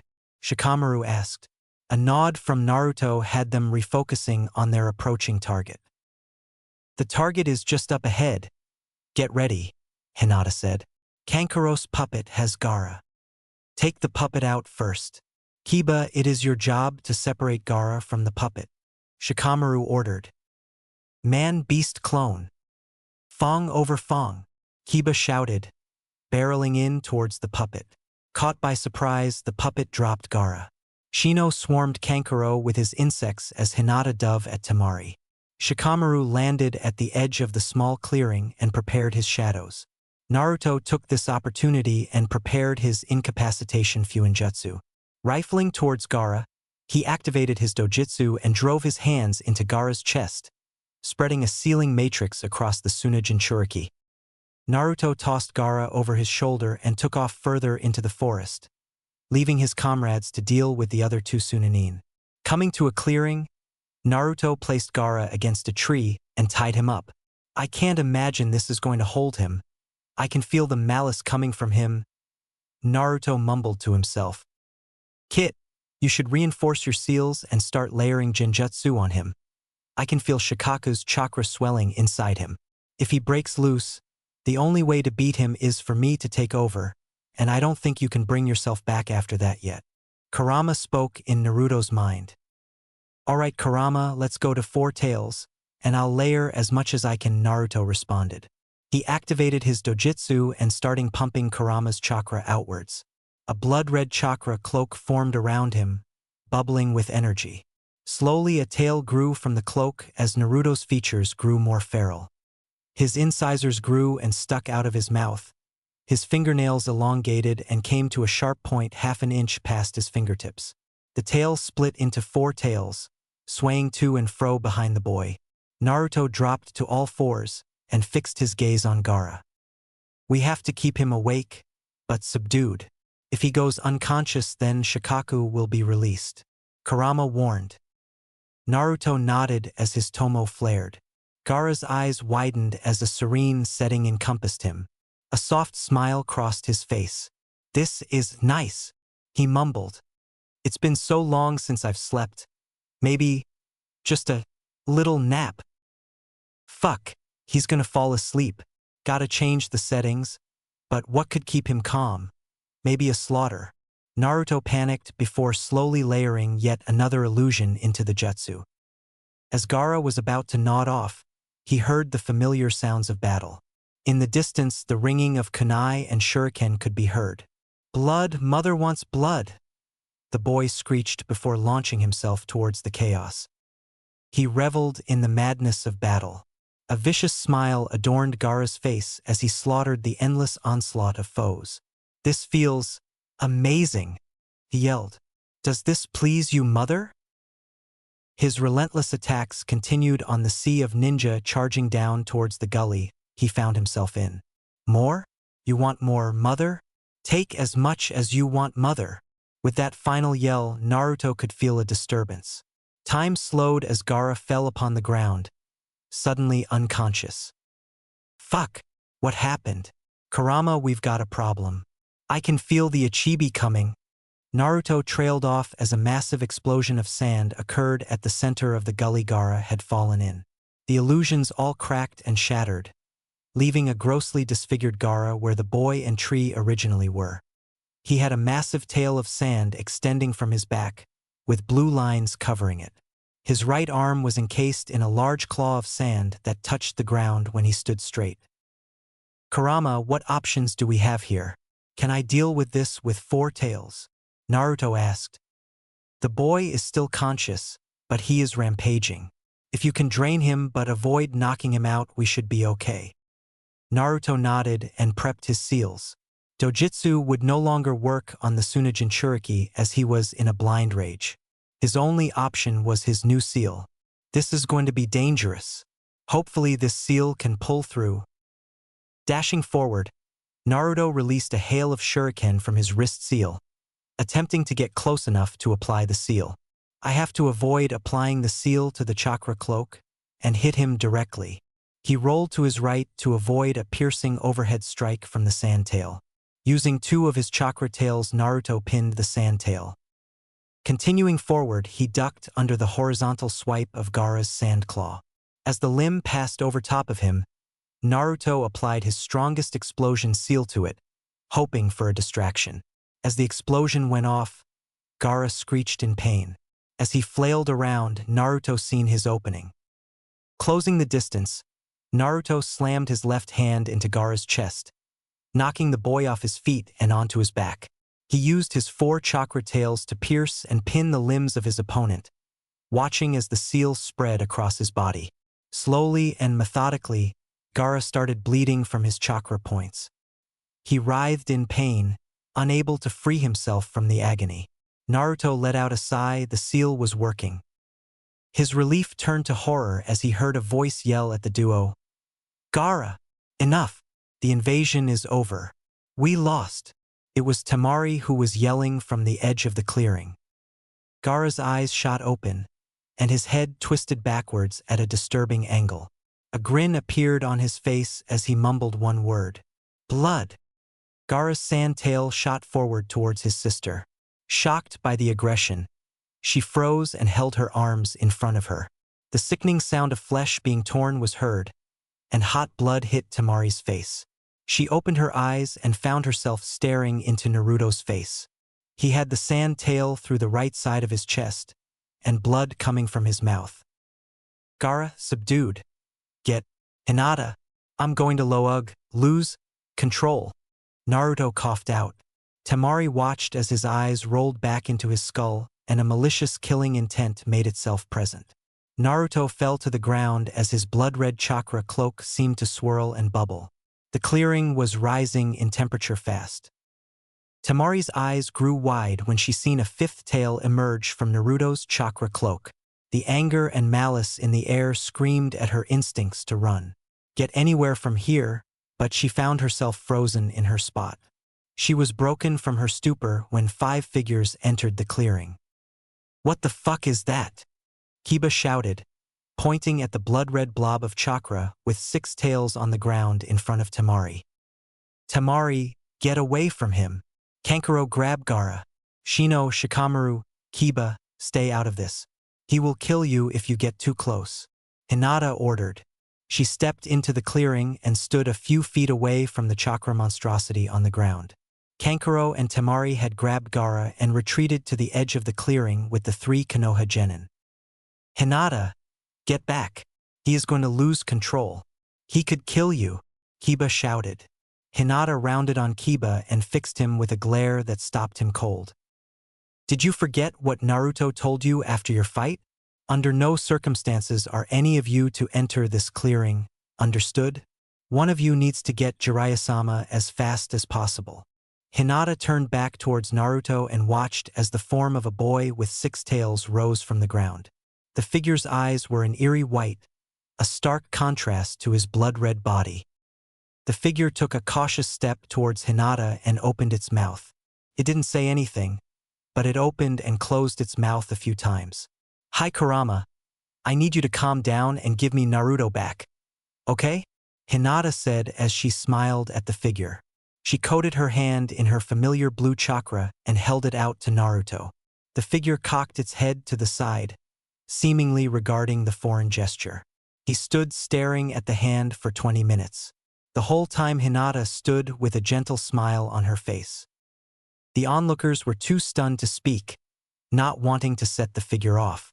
They stared silently as time seemed to stop in the clearing.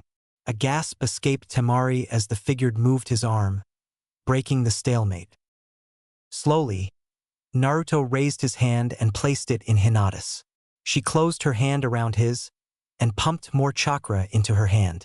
The sheer heat of Naruto's chakra cloak was quickly evaporating her own coating over her hand, needing to constantly be replaced.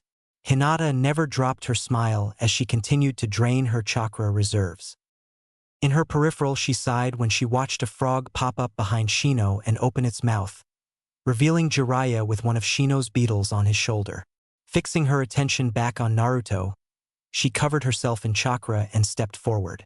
She only had 5 seconds before her own reserves would be depleted from this action, so she hoped it would be enough time for Jiraiya. Wrapping her arms around the boy, she squeezed him in a loving embrace. Naruto remained still, but gasped as a hand slammed into his back. Looking behind him, Naruto seen Jiraiya with his hand on his back, a seal spreading across his body. He nodded and whispered, "Thank you," before falling to the ground unconscious. Hinata caught the boy before he hit the ground and rested his head in her lap. She ran her fingers through his hair, never moving her focus from him. Jiraiya let out the breath he had been holding before walking up to the onlookers. "Head back to Konoha. You 3 Sunanin understand you are prisoners of war, yes?" Receiving a nod, he looked at Shikamaru before he continued. "Good. These 3 will escort you. Be warned, the village is not unscathed, and we lost many good ninja today. Take these 3 to Ibiki at TNI for holding in the ANBU cells, then wait for me at the Hokage Tower." Dismissed. The trio nodded before taking up a loose formation around Temari, Kankuro, and Gaara. Looking back at Hinata and Naruto, Jiraiya motioned for his toad summon to approach. "Let's get you 2 back to his cave, shall we? I've got some pressing matters to attend to." Konoha had succeeded in repelling Suna and Oto, but the price was steep. Orochimaru had succeeded in killing Hiruzen at the cost of his arms. Many Konohanin were missing, presumed dead. Sasuke had disappeared during the battle, and his body has yet to be recovered. 3 days after the battle, a large funeral was held for Hiruzen, after which Jiraiya was approached by the Hokage's advisors. They informed him of their want for him to become the next Hokage because they hadn't heard back from Tsunade yet. Hiruzen had sent word for Tsunade to return and become Hokage before the finals of the Chunin exams, due to the worrying news Jiraiya's network uncovered. Jiraiya refused and instead said he would track down Tsunade. A week later, Jiraiya returned with Tsunade, who was sworn in the following morning. Naruto was asleep for 3 weeks after his fight with Gaara. When Tsunade had returned to the village, she insisted he be moved from his cave to the hospital so she could monitor him. Naruto had received visits from Jiraiya, Tsunade, and a couple classmates while he was asleep. Hinata almost lived in the hospital room with him. The news of the aftermath of the invasion came as a shock to Naruto, but given his ANBU training, he adapted quickly. A knock could be heard on Tsunade's door. Happy for the distraction from all of the paperwork, she barked out, "Enter." Looking up, she found Naruto entering with Jiraiya behind him. "Ah, Naruto, what can I do for you today?" she asked, folding her hands in front of her face. "Afternoon, Hokage-sama. As you know, one of my teammates is MIA, and as such we are crippled as a team. I wish to request my reinstatement into the ANBU on paper, with the assignment of a long-term surveillance mission with Jiraiya-sensei. Given the situation of the world right now, I believe now is a good time for me to leave and train," Naruto stated. He fixed a hardened and determined look on his face as he explained his reasoning. "I see. How long will you be gone, Jiraiya? And can you keep him safe from this Akatsuki you have heard rumors of?" Tsunade asked, pointing her imposing stare at Jiraiya. "Yes. I believe I can both vastly increase the boy's abilities as well as obtaining much-needed information about this new group. We would be gone for at least 2 years, but more likely 4. This time will prove invaluable to Naruto in preparing him for what is to come," he replied, his face void of the usually playful demeanor it usually holds. "Very well, when will you leave?" she asked. 3 days we will depart at sunrise," Jiraiya answered. With a nod and wave from Tsunade, the duo left her office. "Well, better go let my friends know and prepare to leave. If I survive, I'll meet you at the gate," he said, disappearing in a flash. Naruto wandered through the village, his hands in his pockets. He was slowly making his way to the ANBU headquarters to retrieve his old mask.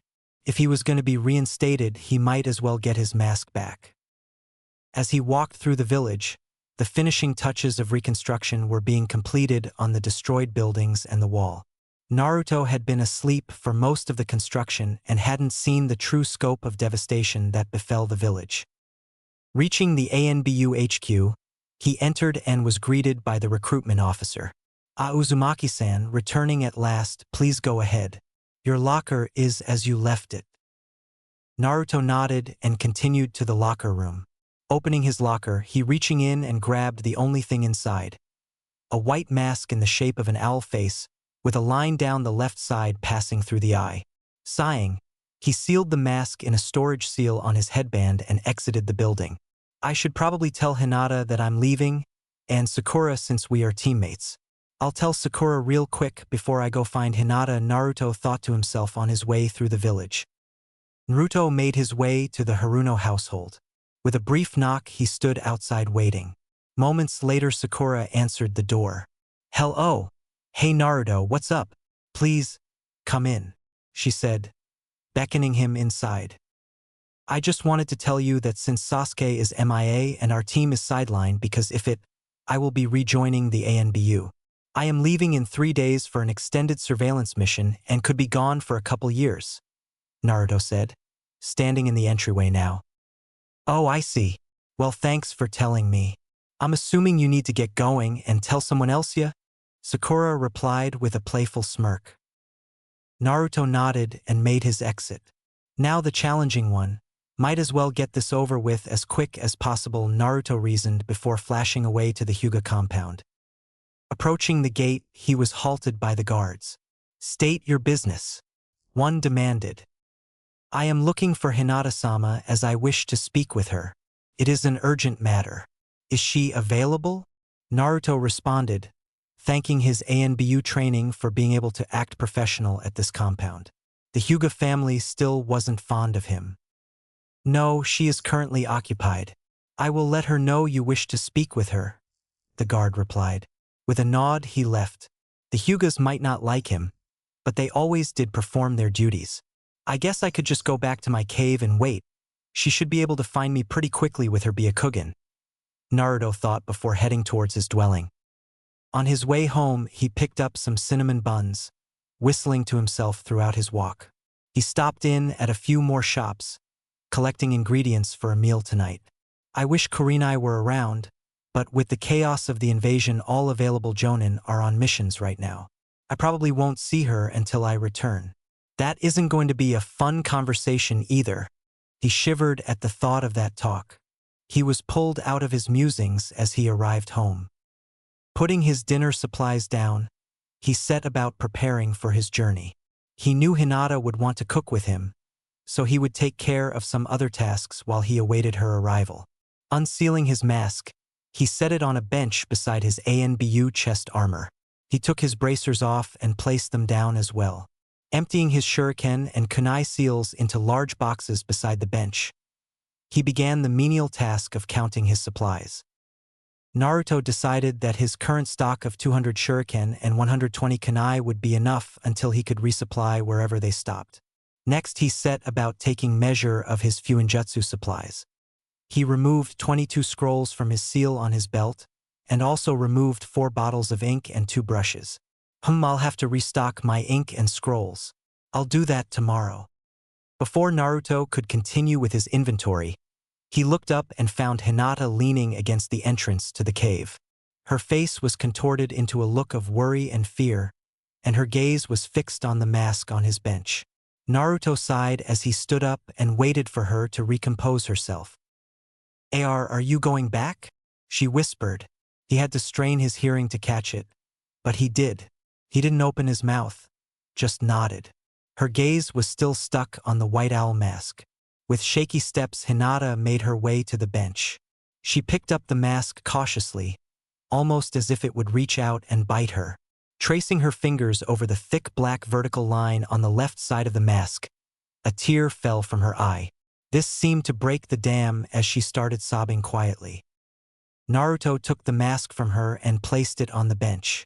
Turning towards her, he moved to envelope her in a hug, but was stopped when she started hitting him in the chest. He stood still and let her vent her anger at him, a frown on his face. Eventually she stopped hitting him, seemingly having run out of energy. He pulled her into him and wrapped her up in a warm embrace. He didn't say anything, simply rubbing circles on her back. Her body stopped shaking sometime later, and her sobbing stopped. With her tear-stained face, she looked up at him and spoke. When? And how long? 3 days. Approximately 4 years. He replied with regret evident in his voice. She nodded, and to his surprise didn't start crying again. I see. For years. What is so important? She asked, stepping away from him and breaking the embrace. You know I can't answer that. I need to know that what you're doing is necessary, Naruto. The lack of an honorific shocked him. He nodded slowly before opening his mouth. Delaying the 4th Great Shinobi War, he said softly, looking to the side as he did. This was going to be dangerous, and he knew Hinata wouldn't like the sounds of that. Oh, I see. Well, we can't send you away on an empty stomach, can we? She said, moving towards the kitchen. Hina-Naruto started but was cut off. I know, Naruto-kun. I know I am ignoring this, and I know that it is important and I can't stop you. So please just spend these last couple days with me. Spend tonight with me and let me pretend, okay? I want to have something to hold on to for the next 4 years. Her tone was pleading, and she was almost begging him to give in. Slowly he tilted his head down, giving in to her demands. Grabbing his hand, she pulled him towards the kitchen. Good. Now help me prepare dinner. He smiled. It was a small smile, but it was genuine. He would miss this, he would miss her. After dinner, Naruto and Hinata spent the evening sitting outside the cave staring up at the night sky. I've always liked the view out here. The lack of light pollution really makes the night sky shine, Hinata confessed. He replied with a nod. Shall we retire for the night? I am a bit drained, he asked. Hinata nodded, before standing and taking his hand. Dragging him inside, she pulled him over to the bed. Sitting down on the bed, she did not relinquish her grip when Naruto moved to get his sleeping bag and put it on the floor. With a questioning glance, he looked back at her. Hinata simply shook her head and pulled on his hand. Giving in, he nodded. Allowing Hinata to pull him down onto the bed, he laid down. Opening his mouth to ask a question, she put her finger over his lips. I'm going to get changed, you get ready for bed too. I know you don't like to sleep as you are, she ordered, getting up and going to the bathroom. Naruto sighed before sitting up and pulling his sandals off. He changed out of his pants and into some lighter black pajama pants. Sighing, he sat back down on the bed. Before he could lie down, he felt 2 hands at the small of his back. He lifted his arms into the air as the hands pulled his shirt up and over his head. Naruto shivered as the cool hands traced his back. He felt them linger over the 3 long jagged scars that cut across his back diagonally from his left shoulder down towards his right hip. He felt Hinata rest her head against his back before she whispered, You never told me about how you got this scar, Naruto-kun. I told you I wouldn't haunt you with my time in the ANBU. She nodded at his response, pushing her face into the crevice between his shoulder blades. She snaked her arms around his back and up to wrap around his torso. She moved her hips so she could wrap her legs around his waist from behind as well, latching onto him like a monkey. Neither of them spoke a word as we sat in comfortable silence, enjoying the closeness of each other.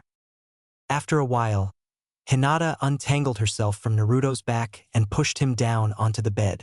He finally took notice of her choice of bedwear. She had on one of his t-shirts and a pair of tight shorts. She broke him out of his observations when she climbed on top of him, putting a leg on each side of his waist. Since she was smaller than him, she could straddle his waist and still lay her head on his chest. Snaking her arms under his shoulders and up into his hair, she put her head down on his chest and smiled. Sensing the questioning look he was giving her, she replied without looking up, "I'm comfy like this.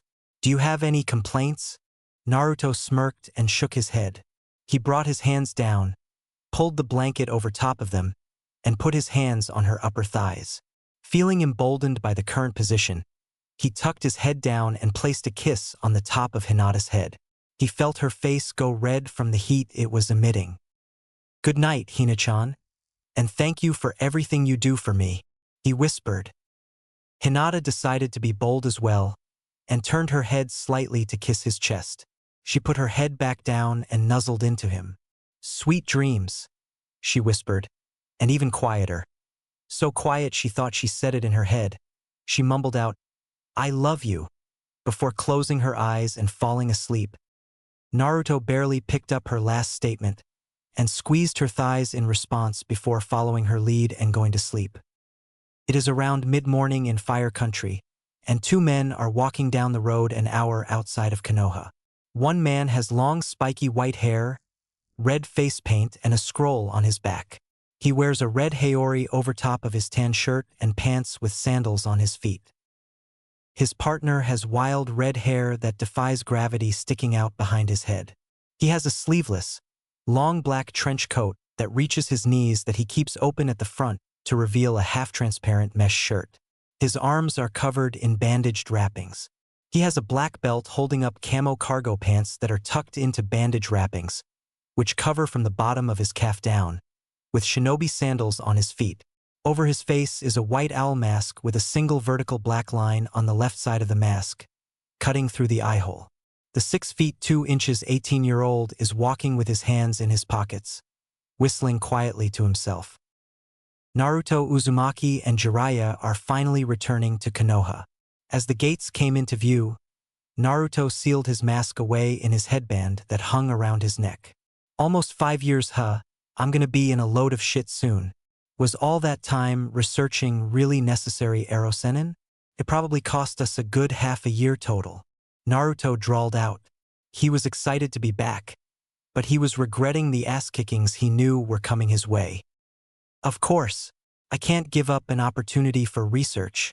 A man's gotta make a living somehow," Jiraiya exclaimed. The guards stopped Hiduo from entering the gates, not caring to take full notice of who it was.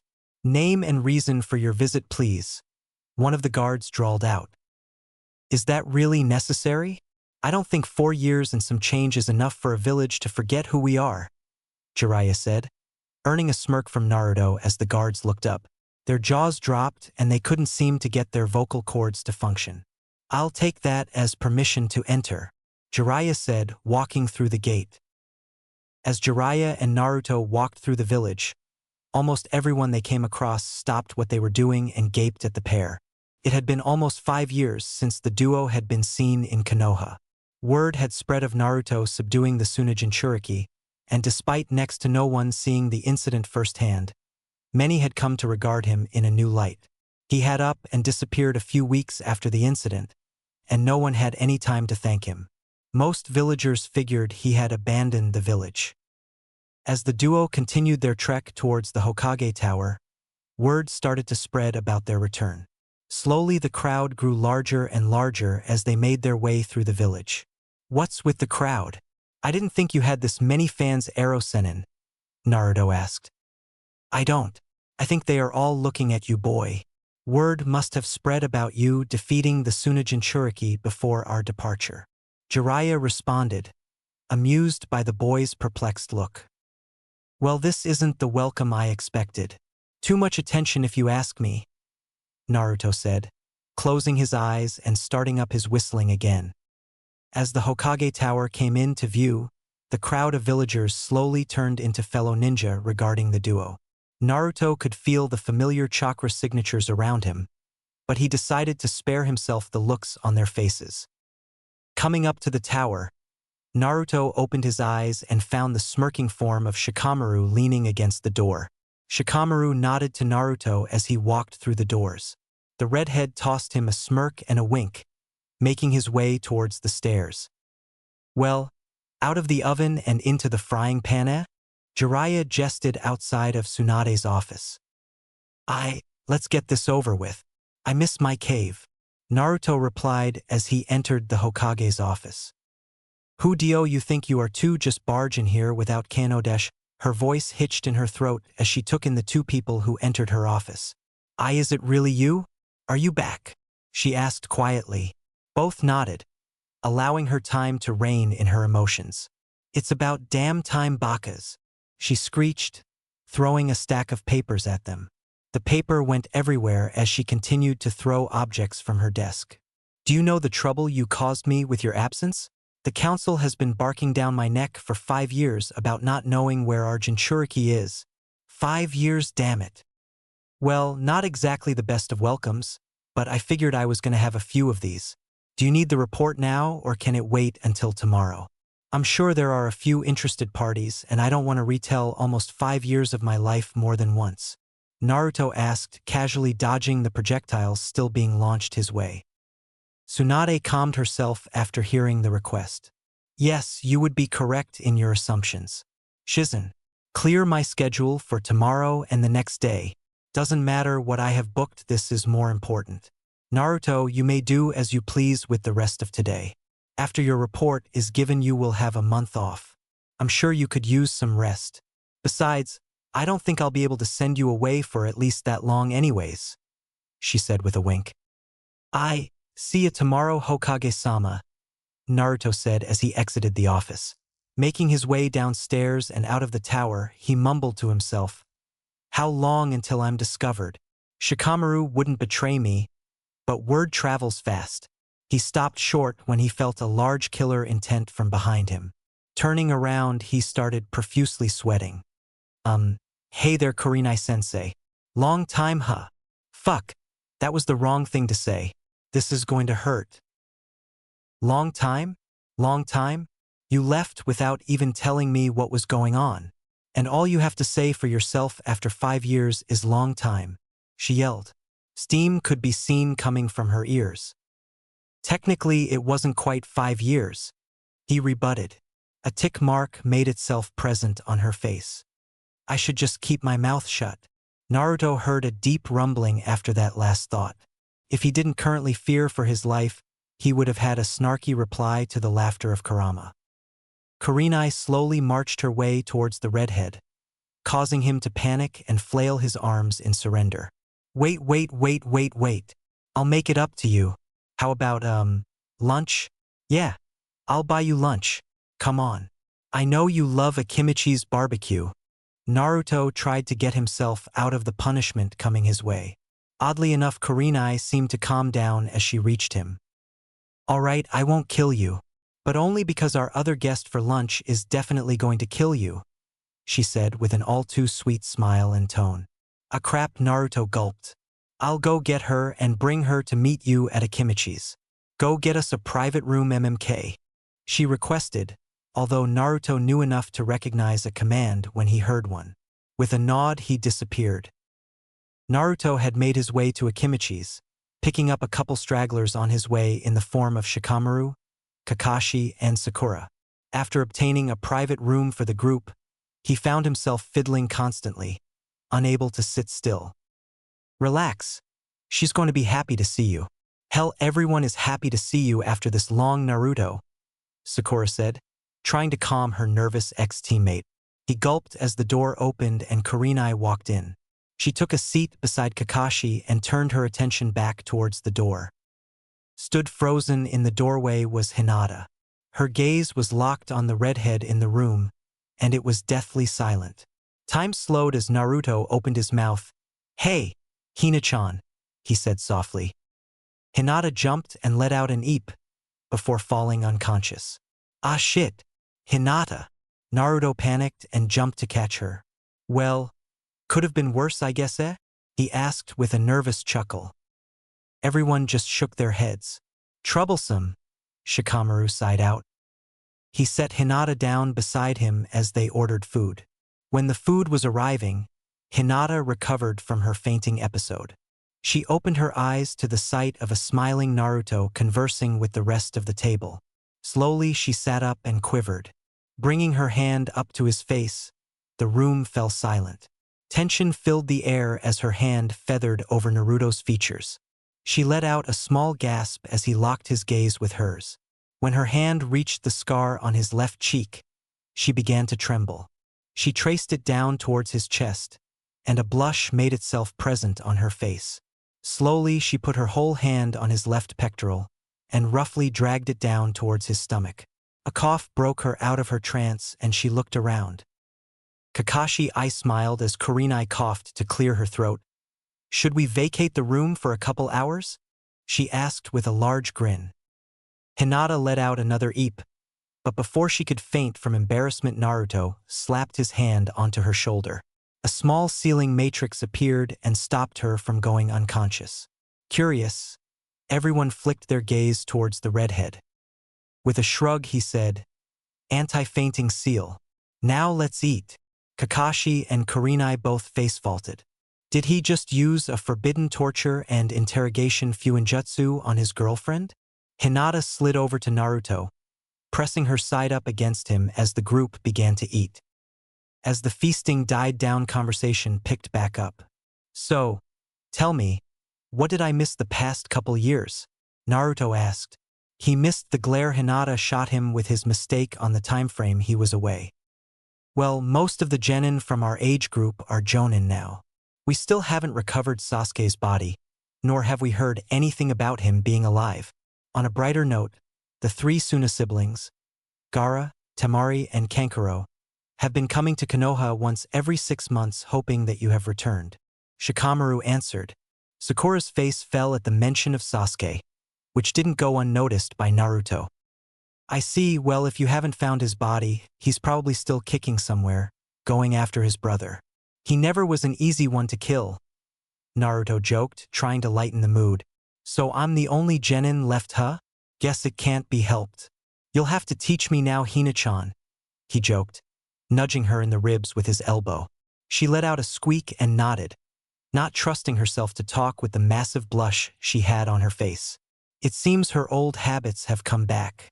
Hopefully they disappear quicker than the first time, he pondered. Shikamaru grinned. "Despite how troublesome it is to have you back, you do bring entertainment wherever you go. Since I know you have a few weeks off, we should head to Suna sometime to see what the Kazekage wants from you." Naruto cocked an eyebrow at that. "The Kazekage? What would the Kazekage want with me?" "I'm sure he wants to thank you for saving him from losing complete control and killing his sister. You were made aware Gaara is the Kazekage, weren't you?" "You saved Temari from Gaara? I was not aware of this, Naruto-kun. Maybe you aren't such a nightmare after all. Why haven't I heard of this until now, Shikamaru?" Kurenai questioned. It was Gaara's wish to keep what happened during the invasion quiet until he could properly thank Naruto for his actions. Shikamaru answered.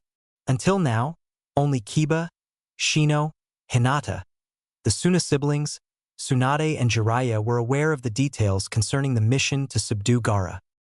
Naruto unconsciously placed his hand on Hinata's thigh, giving it a squeeze for comfort. She laced her fingers in his and leaned closer towards him.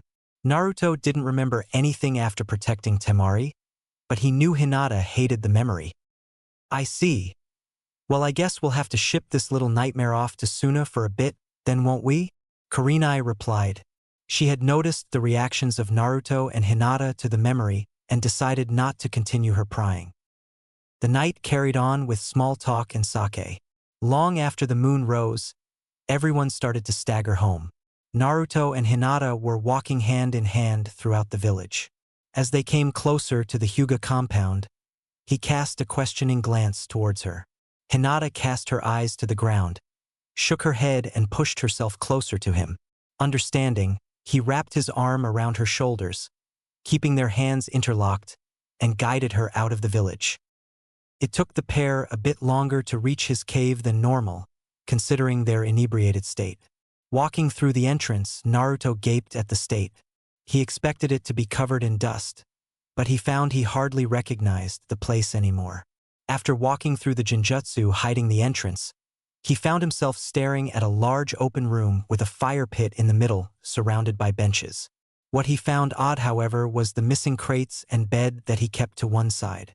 There was also a corridor at the back of the cave. Giving Hinata a perplexed look, she smiled before removing his trench coat. Tossing it on one of the benches, she noticed the white wrappings covering his arms. The white bandages wrapped from his hand up to his elbow on his right arm, leaving his fingers exposed, and they covered his entire left hand and arm up to his shoulder. How didn't I notice these before? Must be the sake, I guess. She shook off her observant glance, only to notice Naruto seemingly lost in his observations of her attire as well. She had a short, dark gray jacket left open over top of a long-sleeve blue shirt. The jacket had several black patches on it, and her headband was wrapped around her upper left arm. Her legs were covered in leggings matching her jacket, and she had a short black skirt on with several pockets for storage. She blushed at the thought of him observing her so openly. I hope he likes the change in my outfit. Kurenai always encouraged me to be bolder. Hinata took her jacket off and tossed it onto the bench. Do you like my new outfit, Naruto-kun? She asked, fiddling with her hands as she did so. This seemed to break him from his trance, and he stepped forward. Taking her hands in his, he looked her in the eyes and nodded. It suits you, Hina-chan. She smiled. It was a genuine and carefree smile. She felt as if a weight had been lifted off her shoulders. She had worried Naruto wouldn't express interest in her after being gone for so long, but his actions so far extinguished that worry. Come, let me show you what I've done with our home. She stopped abruptly with her back to him, frozen after what she said. Crap, he is going to freak out. I shouldn't have said to dash. Lead the way, Hinata. Huh. She looked back and found him smiling softly at her. Why you mean you? You are dash? He cut her off again. Don't fret so much, and show me what you've done to our cave, Hina-chan. Okay. She stammered out, pulling him by the hand again into the corridor at the back of the cave. He noticed that the corridor split off to the left and then to the right. She pulled him down the hallway to the left, which led into a room with a dresser, several crates along the wall, and a large bed. It seems you weren't fond of my bed and decided to upgrade it? He asked with a smirk. She nodded as confirmation. More room, and this one is comfier. We can return here later. I want to show you something I discovered a year ago. Yanking on his arm again, she dragged him out of the bedroom and down the right corridor. This one was a bit longer, but he also noticed that the air seemed to become humid. As he was pulled along, the hallway opened up into a small grotto. The air was so humid that it was visible. In the center of the room was a steaming pool of water, about 10 meters in diameter. Surrounding the edge of the water was thick green moss. Naruto stood with his mouth agape, marveling at the room Hinata had somehow carved into his dwelling. What? He stuttered out. I used my Byakugan to look around one time about a year ago, and discovered a hollow with what seemed to be a pool in the middle. I decided that I would excavate a corridor to it like I had for the bedroom. This is what I found, a natural hot spring. Now turn around, and no peeking, she ordered. Huh. Naruto shot a confused glance at her but noticed she was starting to remove her skirt. Oh, Hinata, are you sure? Just be quiet and take off your clothes, Naruto-kun. I want to relax in the water and the steam is thick enough to keep our modesty intact once we are in the water. She said, not that I would mind anyways, I've waited for 5 years. Naruto just gulped and turned his back, starting to remove his bandages first. After removing his shirt, he heard the sound of a body entering the water. Shedding his remaining garments, he called out to make sure it was okay to enter the water. Are you in? Yes, hurry up, the water is lovely, Hinata replied. Her voice sounded musical to Naruto. With a nod, he turned towards the water and slowly sank in. He let loose a large sigh of relief as the hot water covered his body. Taking a couple steps out into the center of the pool, he found the depth to be just under his shoulders. You were right, Hina-chan, the water is lovely. I can feel my aches melting away. When she didn't answer him, Naruto took a couple steps towards the side and moved to turn around but froze when he felt 2 hands snake their way under his arms and around his chest. He could feel her face press against his back between his shoulder blades. The water was now just under his pectorals, so she was submerged up to her neck. And Naruto, forgive me for being so forward. Hinata spoke from behind him. Her voice was laced in an emotion he couldn't quite place. Is this love? Lust? Why is she apologizing for? Oh, Naruto thought as he remembered the night before he left. Hinata pulled him towards the side of the pool and sat down on the bench carved into the stone. Keeping her face pressed into his back, she guided him down and pressed her body into his back. She picked up her legs and wrapped them around his waist. Naruto let out a little yelp as she maneuvered herself. He gulped as he felt her chest press into his back. I'm sorry for being so forward, Naruto-kun, but Kurenai-sensei always tells me to be bolder. And I've been waiting 5 years. I wanted this before you left, but you refused. I know why you refused, and I'm thankful you did, but my feelings haven't changed. If you don't desire me, can we at least stay like this a while longer? Her voice was soft and pleading, but he could still notice the hint of something else. Naruto nodded and placed his hands on her legs. I'm not very good with my feelings, Hinata, but I know that I have feelings for you. You've held a place in my heart for a long time now. I'm hesitant because of the name I've made for myself. The things I've had to do in ANBU, and the enemies of my family names, I don't want to cause you harm. You've seen the updated bingo books, right? She nodded, choosing not to interrupt his confession, or whatever this was going to turn into. There are still many things I don't know about myself and my late family. I don't want to endanger you because of my past. With everything Erosenin and I discovered during our travels, dangerous times are coming. You will find out when we give our briefing tomorrow, but I have a feeling I will be at the center of the storm to come. He trailed off, losing himself in thoughts of what was coming. You still don't get it, do you, Naruto-kun? I refuse to let you walk alone. Now that you've returned, I won't let you disappear again. If a storm is coming, I will face it beside you. I want to walk beside you, Naruto. Whatever it is that is coming, let me face it with you. You aren't alone anymore. Hinata slid herself out from behind him as she finished talking. Pushing him back into the wall of the pool, she threw her leg over his lap and straddled him. Looking him in the eyes with a fierce expression on her face, she asked again, "Will you let me walk beside you?" Naruto brought his hand up and cupped her cheek. As he ghosted his thumb under her eye, a tear fell from his own. He nodded slowly, never breaking eye contact. I will speak with your father tomorrow and request his permission to pursue a relationship with you. Naruto paused, and with panic in his voice quickly added, if you'll have me, that is. Hinata smiled as a tear fell from her eye. Baka, she chastised. Leaning forward and capturing his lips with hers, she brought her hands up to the sides of his face as he wrapped his arms around her lower back. Naruto pulled her lower body tight against his, deepening the kiss. Hinata wrapped her arms around his head and lifted herself up slightly, giving herself the advantage of height as she pulled her lips from his. Their face millimeters apart, gasping for breath, Hinata lightly kissed him once more before allowing herself to slide down and sit on his lap. She nuzzled her face into his neck and wrapped her arms around his head again. I guess I can wait one more night. I have been waiting for 5 years anyways, she whispered. The couple stayed in each other's embrace in the grotto for a while, before Naruto noticed Hinata had fallen asleep. Smiling, he stood up, holding her in the same position with his hands under her thighs and carried her to bed. As Naruto woke up in the early morning, he found himself missing the warmth that was by his side throughout the cold winter night. Hearing sounds from the corridor, his curiosity got the best of him.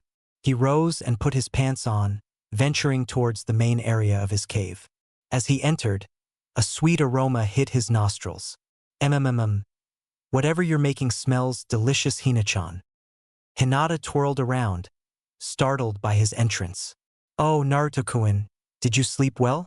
I think we overslept a bit, so I'm making some cinnamon buns for breakfast. Hurry and go get dressed so we can get to the briefing faster. Naruto sighed, before turning around.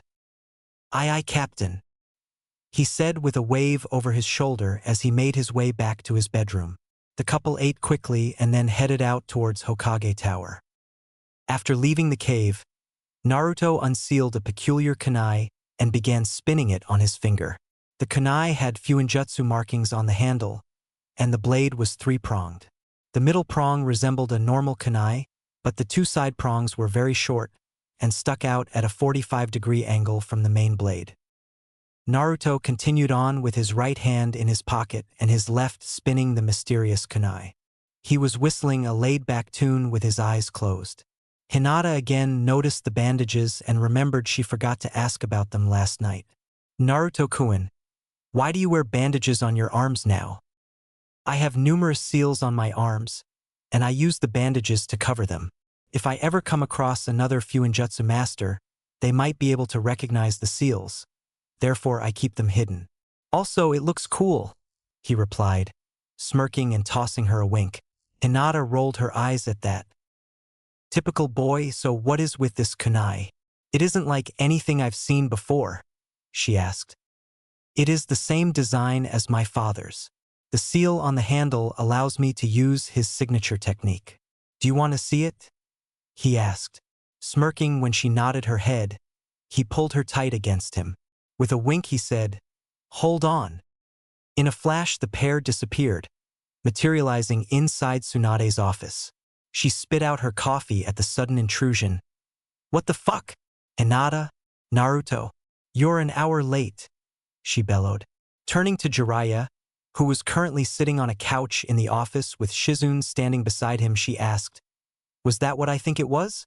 Jiraiya smiled widely, giving her an answer. "I see. Well, now that you two lovebirds have arrived, let's get to the conference room. Everyone else is waiting," Tsunade commanded. As she led her entourage down to the briefing room, she took this opportunity to warn Naruto. "People of great importance are here for this report, Naruto. It would be an opportune time to come forward about everything concerning your past." With that, she opened the door and led the group inside. Once inside, Hinata took a seat beside Tsunade and Shizune as Naruto and Jiraiya moved towards the front. Looking around, Naruto noticed that the full shinobi side of the council was present, including all clan heads. Several jonin were in the back, and a few other people he did not recognize. With a sigh, Naruto looked at Jiraiya. "So you or me?" he asked. Jiraiya let out a chuckle before waving his hand. With a second, more pronounced sigh, Naruto turned to the gathered crowd. "I'm sure you all know who I am, and that I have been gone for the past 5 years. Before I get into the details of my absence, there are a couple things I think I should clear up. As you know, I am the Jinchuriki of the Kyuubi. What you are most likely not aware of is that I am the only heir to Minato Namikaze and Kushina Uzumaki." He paused at the uproar, waiting patiently for it to die down. "As was the third Hokage's will, I hid this information from all but a very select few. Now that I am past the age of 16, I will be claiming the rights of Namikaze and Uzumaki clan head." A second uproar occurred, but one question rang out louder than the others. Hayashi stood and shouted out his question again. "How do we know your claims are true? You may resemble Kushina in your looks, but nothing about you looks like a Namikaze." Naruto sighed for seemingly the umpteenth time today. "I hoped I wouldn't have to do this, but oh well." He stopped spinning his kunai, showing it to the gathered people. "Still not enough? All right." Naruto tossed the kunai into the wall at the back of the room. He let a smirk grace his face and disappeared in a flash. Before anyone could make a move, he spoke up from the back of the room. "Proof enough." The room whirled around and Naruto caught the various emotions passing across the crowd's faces. Confusion, anger, rage, regret. Tsunade stood, planning to end this waste of time. "Shizune, please show Hayashi the document I requested you to bring." Nodding, Shizune procured the scroll, with Hiruzen's wax seal on it, and handed it to the Hyuga head. Hayashi took it, and with a confused look he opened it. Silence captured the room as he read through it. A shocked look crossed his face as he reread the document. It would appear that what the boy claims is true. This is signed by Lord Third himself, and confirms everything this boy has said. Hayashi rolled up the scroll and handed it to Shikaku Nara. Care to confirm my claims, Shikaku?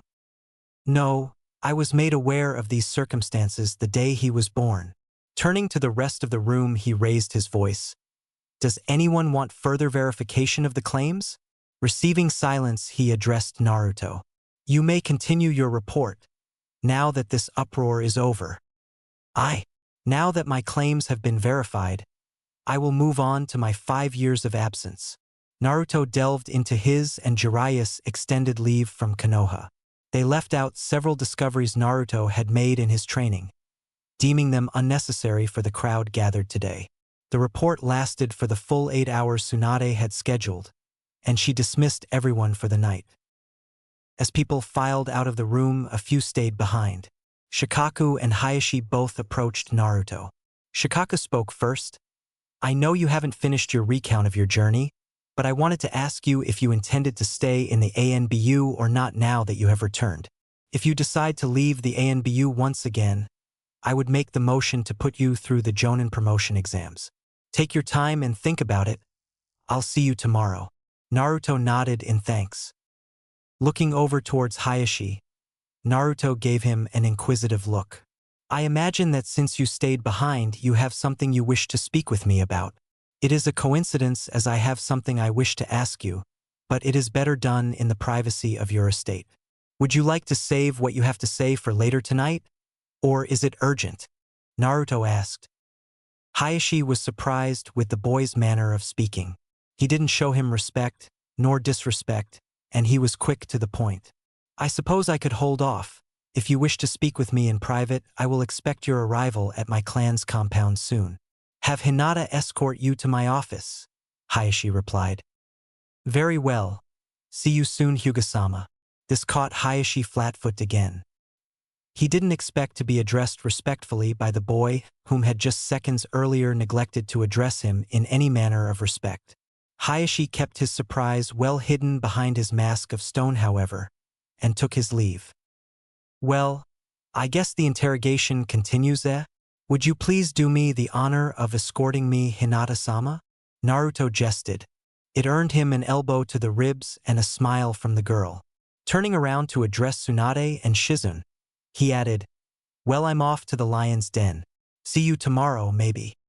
He was pulled from the room by Hinata as he smirked at the remaining people in the room.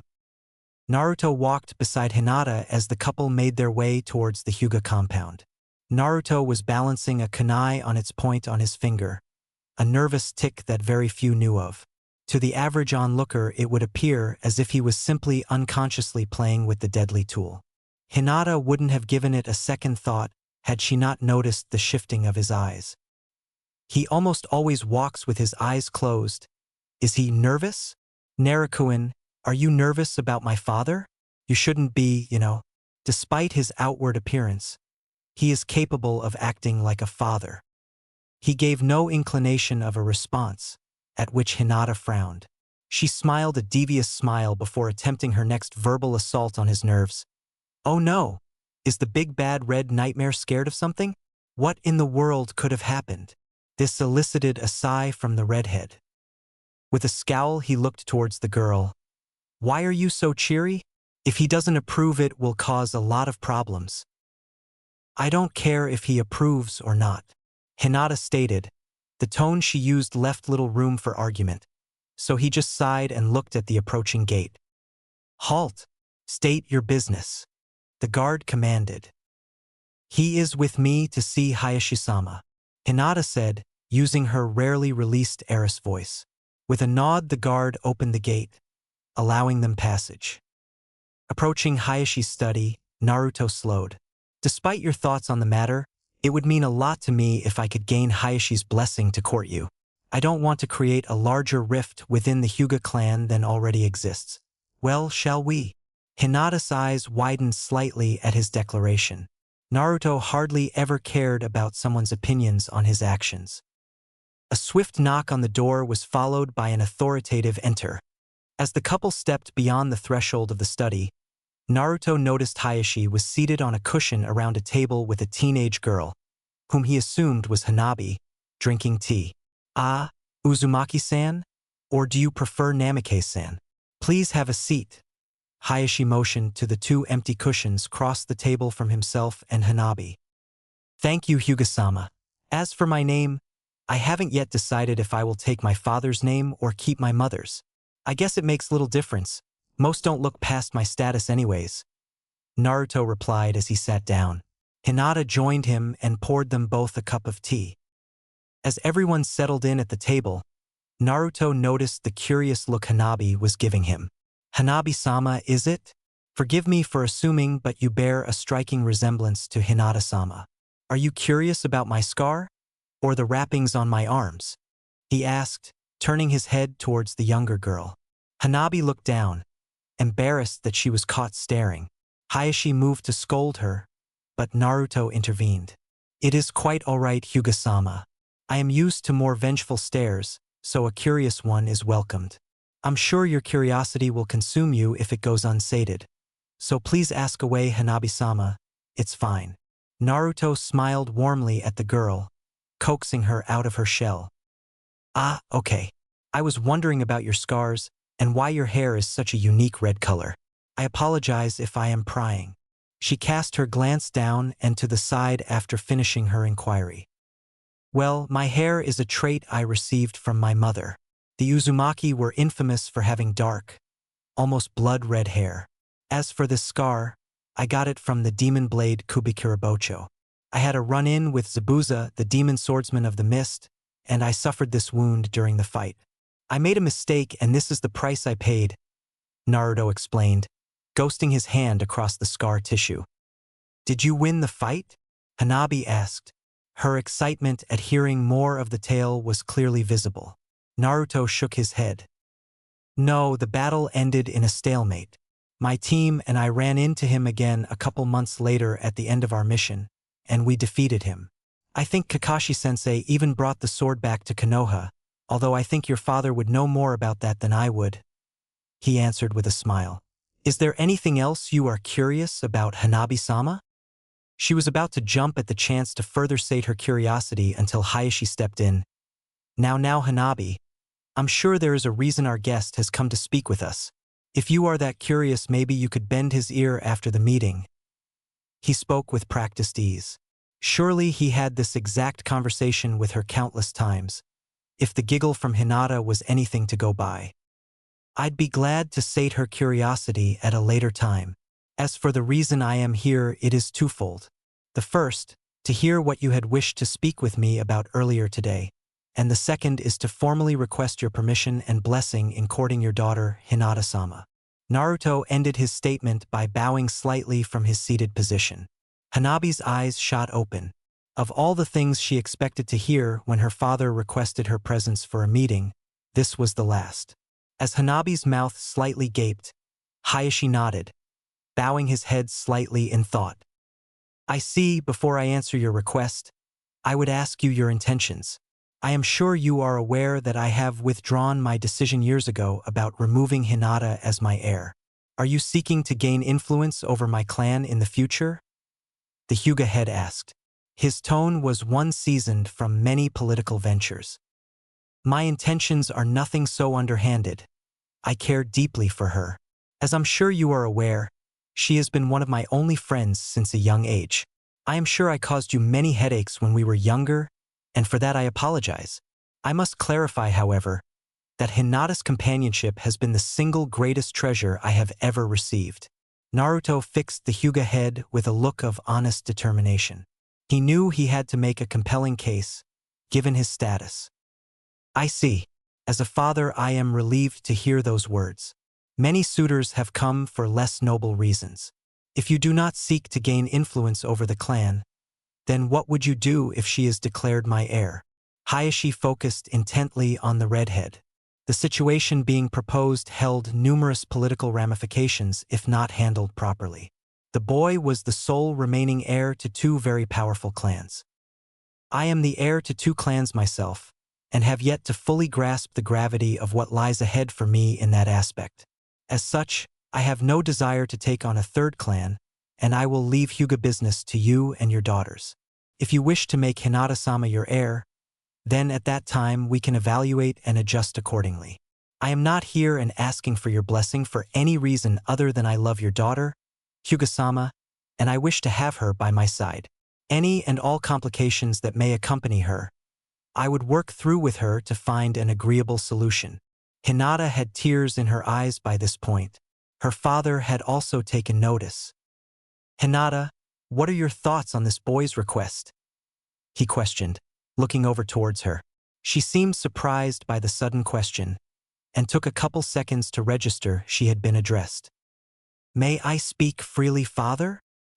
He nodded, and she gulped, steeling herself for her coming statement. If you decide not to give this relationship your blessing, I would pursue it anyways.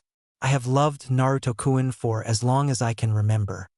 He pulled the shy demeanor I once had away, and has shown me nothing but kindness and friendship. I decided long ago that I would not be denied my happiness with him. Hayashi was startled by the ferocity in her gaze. Her determination was evident, and for a moment he could see his late wife sitting in front of him, giving him her infamous look. To the room's surprise, Hayashi smiled. It was a genuine and heartwarming smile. Hanabi once again found her jaw on the floor. She had never once seen her father smile like this. It was so foreign to her that she couldn't muster up the ability to even move. Very well. You have grown to be a fine young woman, Hinata. Your mother would be proud.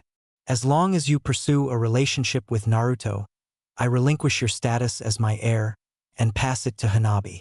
I believe you will have your hands full being the matriarch of 2 clans, and being the head of a 3rd would put unneeded stress on your relationship. I ended up denying your mother. My duties to the clan had outweighed my duties to your mother's happiness, and I do not wish for you to be burdened by an excess of clan responsibilities. You have my blessing and permission. As he finished, Hinata let out a quiet sob and grasped Naruto's arm. She turned his head and pushed her face into his shoulder, trying to hide the tears in her eyes. Naruto allowed a warm smile to cross his face as he placed his hand on her thigh and gave a comforting squeeze. I believe I speak for both of us when I say this. Thank you, Hyuga-sama, for granting my request. Before you accept, I must insist you hear me out on why I wished to speak with you earlier today. Upon revelation of your lineage today, I feel it is my duty as a close friend of Minato's to apologize to you. I had not known he had a living heir, and that it was you no less. The night of your birth makes a lot more sense in hindsight. He always did have a peculiar relationship with Kushina. I am disappointed in myself for not discovering the truth. Hayashi trailed off for a moment, a lost look in his eyes. Sorry, there are a lot of memories I have of those too, but I digress. I beg your forgiveness, Naruto, for not looking after you as I should have done. I had not known, but it is no excuse. Instead, I had treated you with disdain for circumstances beyond your control. I have no excuse for my actions, and I hope that you can find it within yourself to forgive my foolishness. Hayashi bowed deeply, his head almost touching the table as he finished his request. Hinata and Hanabi shot upright, frozen with looks of shock at the 2 men in the room. Never had the sisters seen their father ask forgiveness, and never had they seen him bow to anyone aside from the Hokage. He was much too proud for such actions. Hanabi began swiveling her head, looking between her father and this redhead that seemed to humble her father. Taking note of her reaction, Naruto let out a chuckle. It seems you have piqued your daughter's curiosity yet again, Hyuga-sama. I have never held any ill will towards you or any of the clans for that matter. I was intended to be a weapon, so I became one. I have understood the fear that the village holds for me for quite some time now. At this, Hayashi raised himself back to a seated position. Now, do you wish to quell your daughter's curiosity, or should I? He asked with a smirk. Thank you, Naruto. Your words have put me at ease. I'll relieve you of the responsibilities of easing Hanabi's curiosity.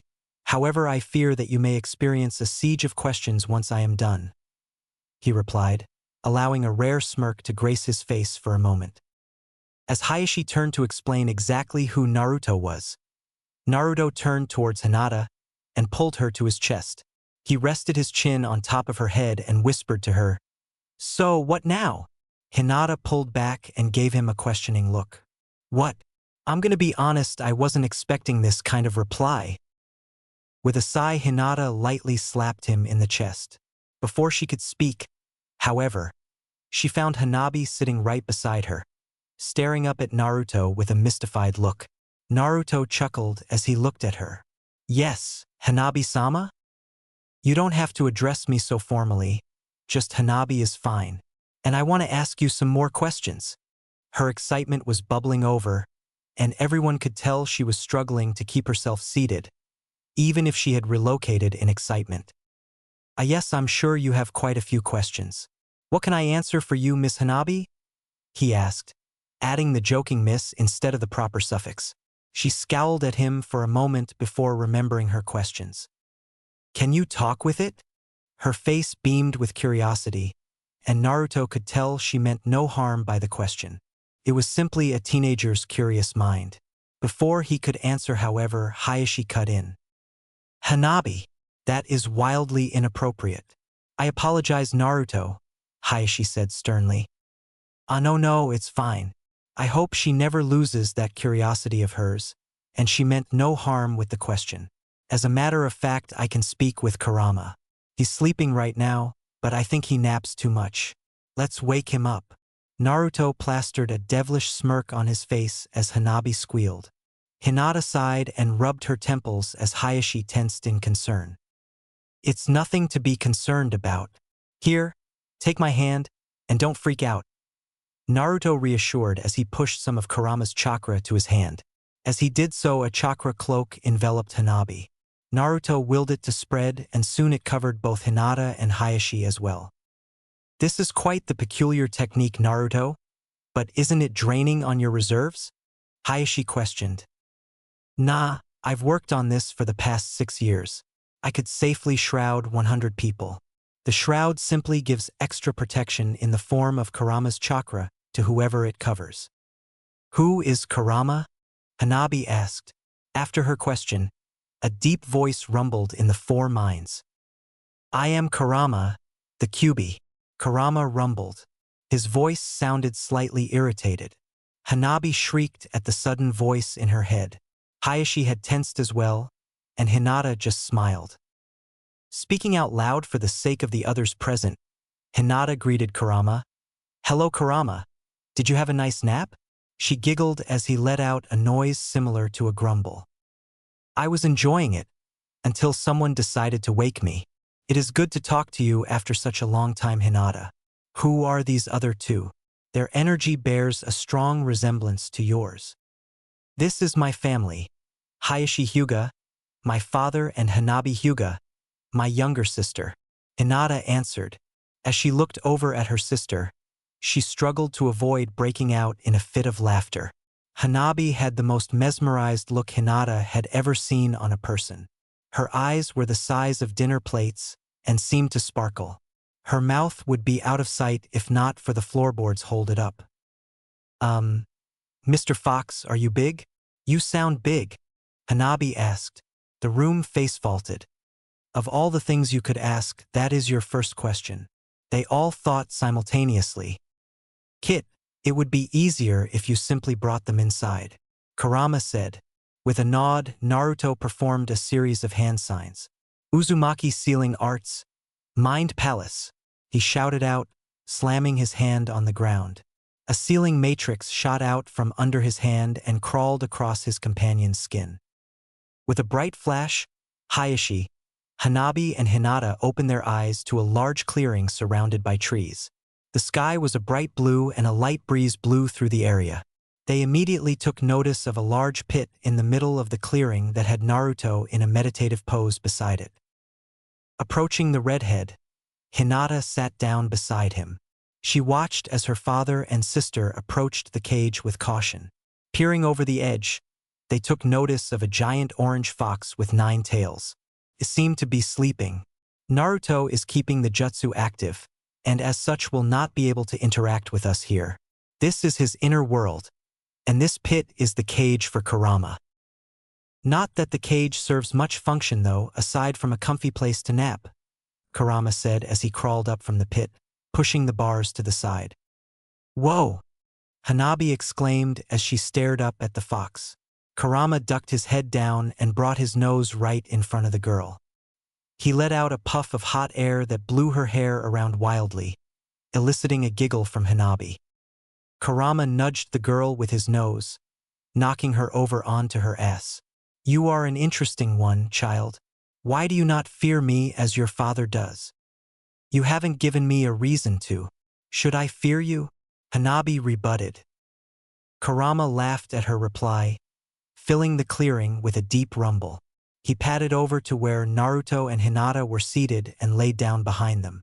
He placed his head directly behind Hinata, allowing her to reach up and scratch behind his jaw. The fox plastered a grin to his face, almost making him look sinister. "This young one is interesting, I like her. Your reasoning is sound, little one. I have given you no reason to fear me. I am sure your father could tell you about my rather regrettable past, however. Tell me, how old are you, Hanabi?"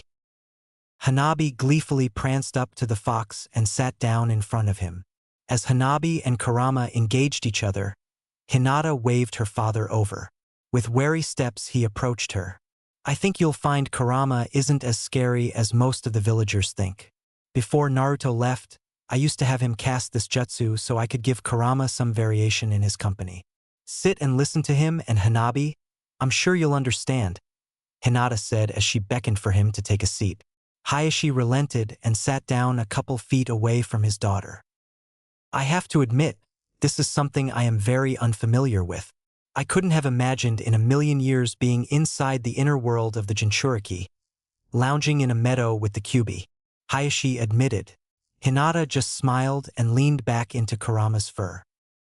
Hinata and her father sat in a comfortable silence for a while as Hanabi pestered the giant fox with questions.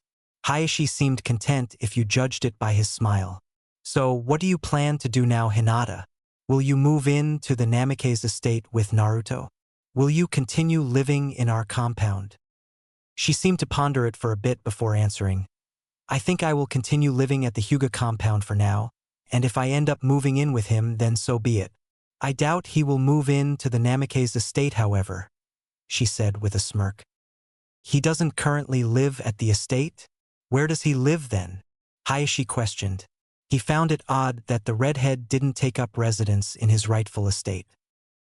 "He lives in a cave outside the village." Hinata struggled to contain her laughter at Hayashi's facial expression upon hearing the boy's living arrangements. His eyes widened and his mouth hung open slightly. Hinata anticipated his next question and answered before he could ask. "He chose to live in the cave due to the poor treatment he received from the villagers. He continues to live there because he is used to it. It's rather cozy, actually. He applied seals to construct a powerful illusion over the entrance, and it is hard to find without either the Byakugan or exceptional sensory abilities." I see. We will have to have him over for dinner frequently then. I can't imagine living in a cave provides the best of meals." Hinata giggled at that, earning a raised eyebrow from her father. "I wouldn't classify it as a normal cave. It has a functioning kitchen and a bedroom carved into it. I never could figure out how he got the kitchen in there, though. Probably Lord Third," Hinata explained. "He is also quite the cook. Better than me, but don't tell him I said that," Hinata admitted with another giggle. The two fell back into content silence, until Kurama spoke up to all of them. "I believe it is time for you to depart from my dwelling. Prepare yourselves." "It was nice to meet you, Kurama. I hope we meet again soon," Hanabi said. She jumped up and latched herself onto his nose in a hug. Kurama snorted hot air on her before closing his eyes, settling in to take another nap. A bright flash enveloped the Hyuga family, and they found themselves back in Hayashi's study. They all looked up and seen the smirking face of Naruto. "I hope that put your worries at ease, Hyuga-sama, and I hope that answered some of your questions, Miss Hanabi." "That was quite the experience, Uzumaki-san. I thank you for the opportunity, as I'm sure Hanabi does as well. I'm sure you are exhausted after the long day, and as such I will bid you and Hinata good night. Hanabi, say good night and meet me for dinner, please." With that, Hayashi rose and exited the office. Hanabi stood up with Naruto and Hinata. She turned towards him and sent him a look he had trouble recognizing. Lifting an eyebrow at her, he got a smile in return. Thank you, Naruto. I hope Hinata brings you by more often, so I sate my curiosity. She gave a curt bow and left the room. Hinata moved to Naruto's side and took hold of his arm. Let me grab a couple things from my room and we can go, okay? She said with a smile. Naruto nodded and allowed her to lead him through the compound. She packed a bag with some clothes, bathroom necessities, and other things before returning to his side. Clutching his arm, she gave a smiling nod and led him off the clan grounds. As they walked through the village, Hinata happily wrapped her arms around Naruto's right arm. So, after tomorrow, what are you going to do for a month? He was quiet for a while as he thought about her question. I think I'll go to Suna. When I return, I will decide on if I am leaving the ANBU or not. Naruto decided. I hear Suna is nice this time of year. We could make it in a couple days at a leisurely rate, Hinata said. Naruto cocked an eyebrow at her. We? So I'll have company then. You just returned after 5 years. I'm not letting you run off without me anytime soon, she stated. The look in her eyes and tone in her voice left no room for discussion. All right, point made. Let's get to bed so I can get through tomorrow. Today was exhausting. He relented with a sigh. Naruto had gotten through the second day of his report without much issue. He and Jiraiya finished at noon and then answered questions for another couple hours. Tsunade had dismissed everyone, but asked for Naruto and Shikaku in her office. So, what's going on, Hokage-sama? Naruto asked as she shut the door behind them. I wanted to ask you what you plan to do now. Will you stay in ANBU, join the regular ninja force, or go out again? Tsunade asked. I'm not sure yet. I was planning on going to Suna for a week or two during my forced holiday. I've heard that Gaara has been coming to Konoha frequently in search of me. I think I'll decide after I return. Shikaku, I was going to have you evaluate Naruto to see if he is Jonin standards. However, given the report we just received, and a brief overview of his skills from Jiraiya have me considering promoting him on the spot. First, I want your thoughts as the current Jonin commander, Tsunade asked. Shikaku brought his hand up to his chin in thought. He remained silent for several minutes. I think I would agree with your reasoning. He was en route to be promoted to Chunin during the exams 5 years ago, and I have a feeling that Jiraiya hasn't been fully transparent with his current abilities. Then it is settled. Naruto Uzumaki, I promote you to Jonin. Return in a month for your vest and for active duty. Understood, Tsunade ordered. Yes, Hokage-sama. I will leave tomorrow for Suna, and I am assuming that Hinata will insist on accompanying me. Is there anyone else that you think I should take with me? Naruto asked. Bit of a restless soul, aren't you? Take Shikamaru with you as well. He has some things he could take care of in Suna. I'm what you could call a rambling man. The open road has always been enticing to me. A cold and alluring temptress she is. I will see you when I return. Good night to both of you. Naruto finished with a slight bow before flashing back to his cave. It will be good to be on the road again. I really am a restless soul, aren't I? Well, I'm sure it will come in handy in the coming storm.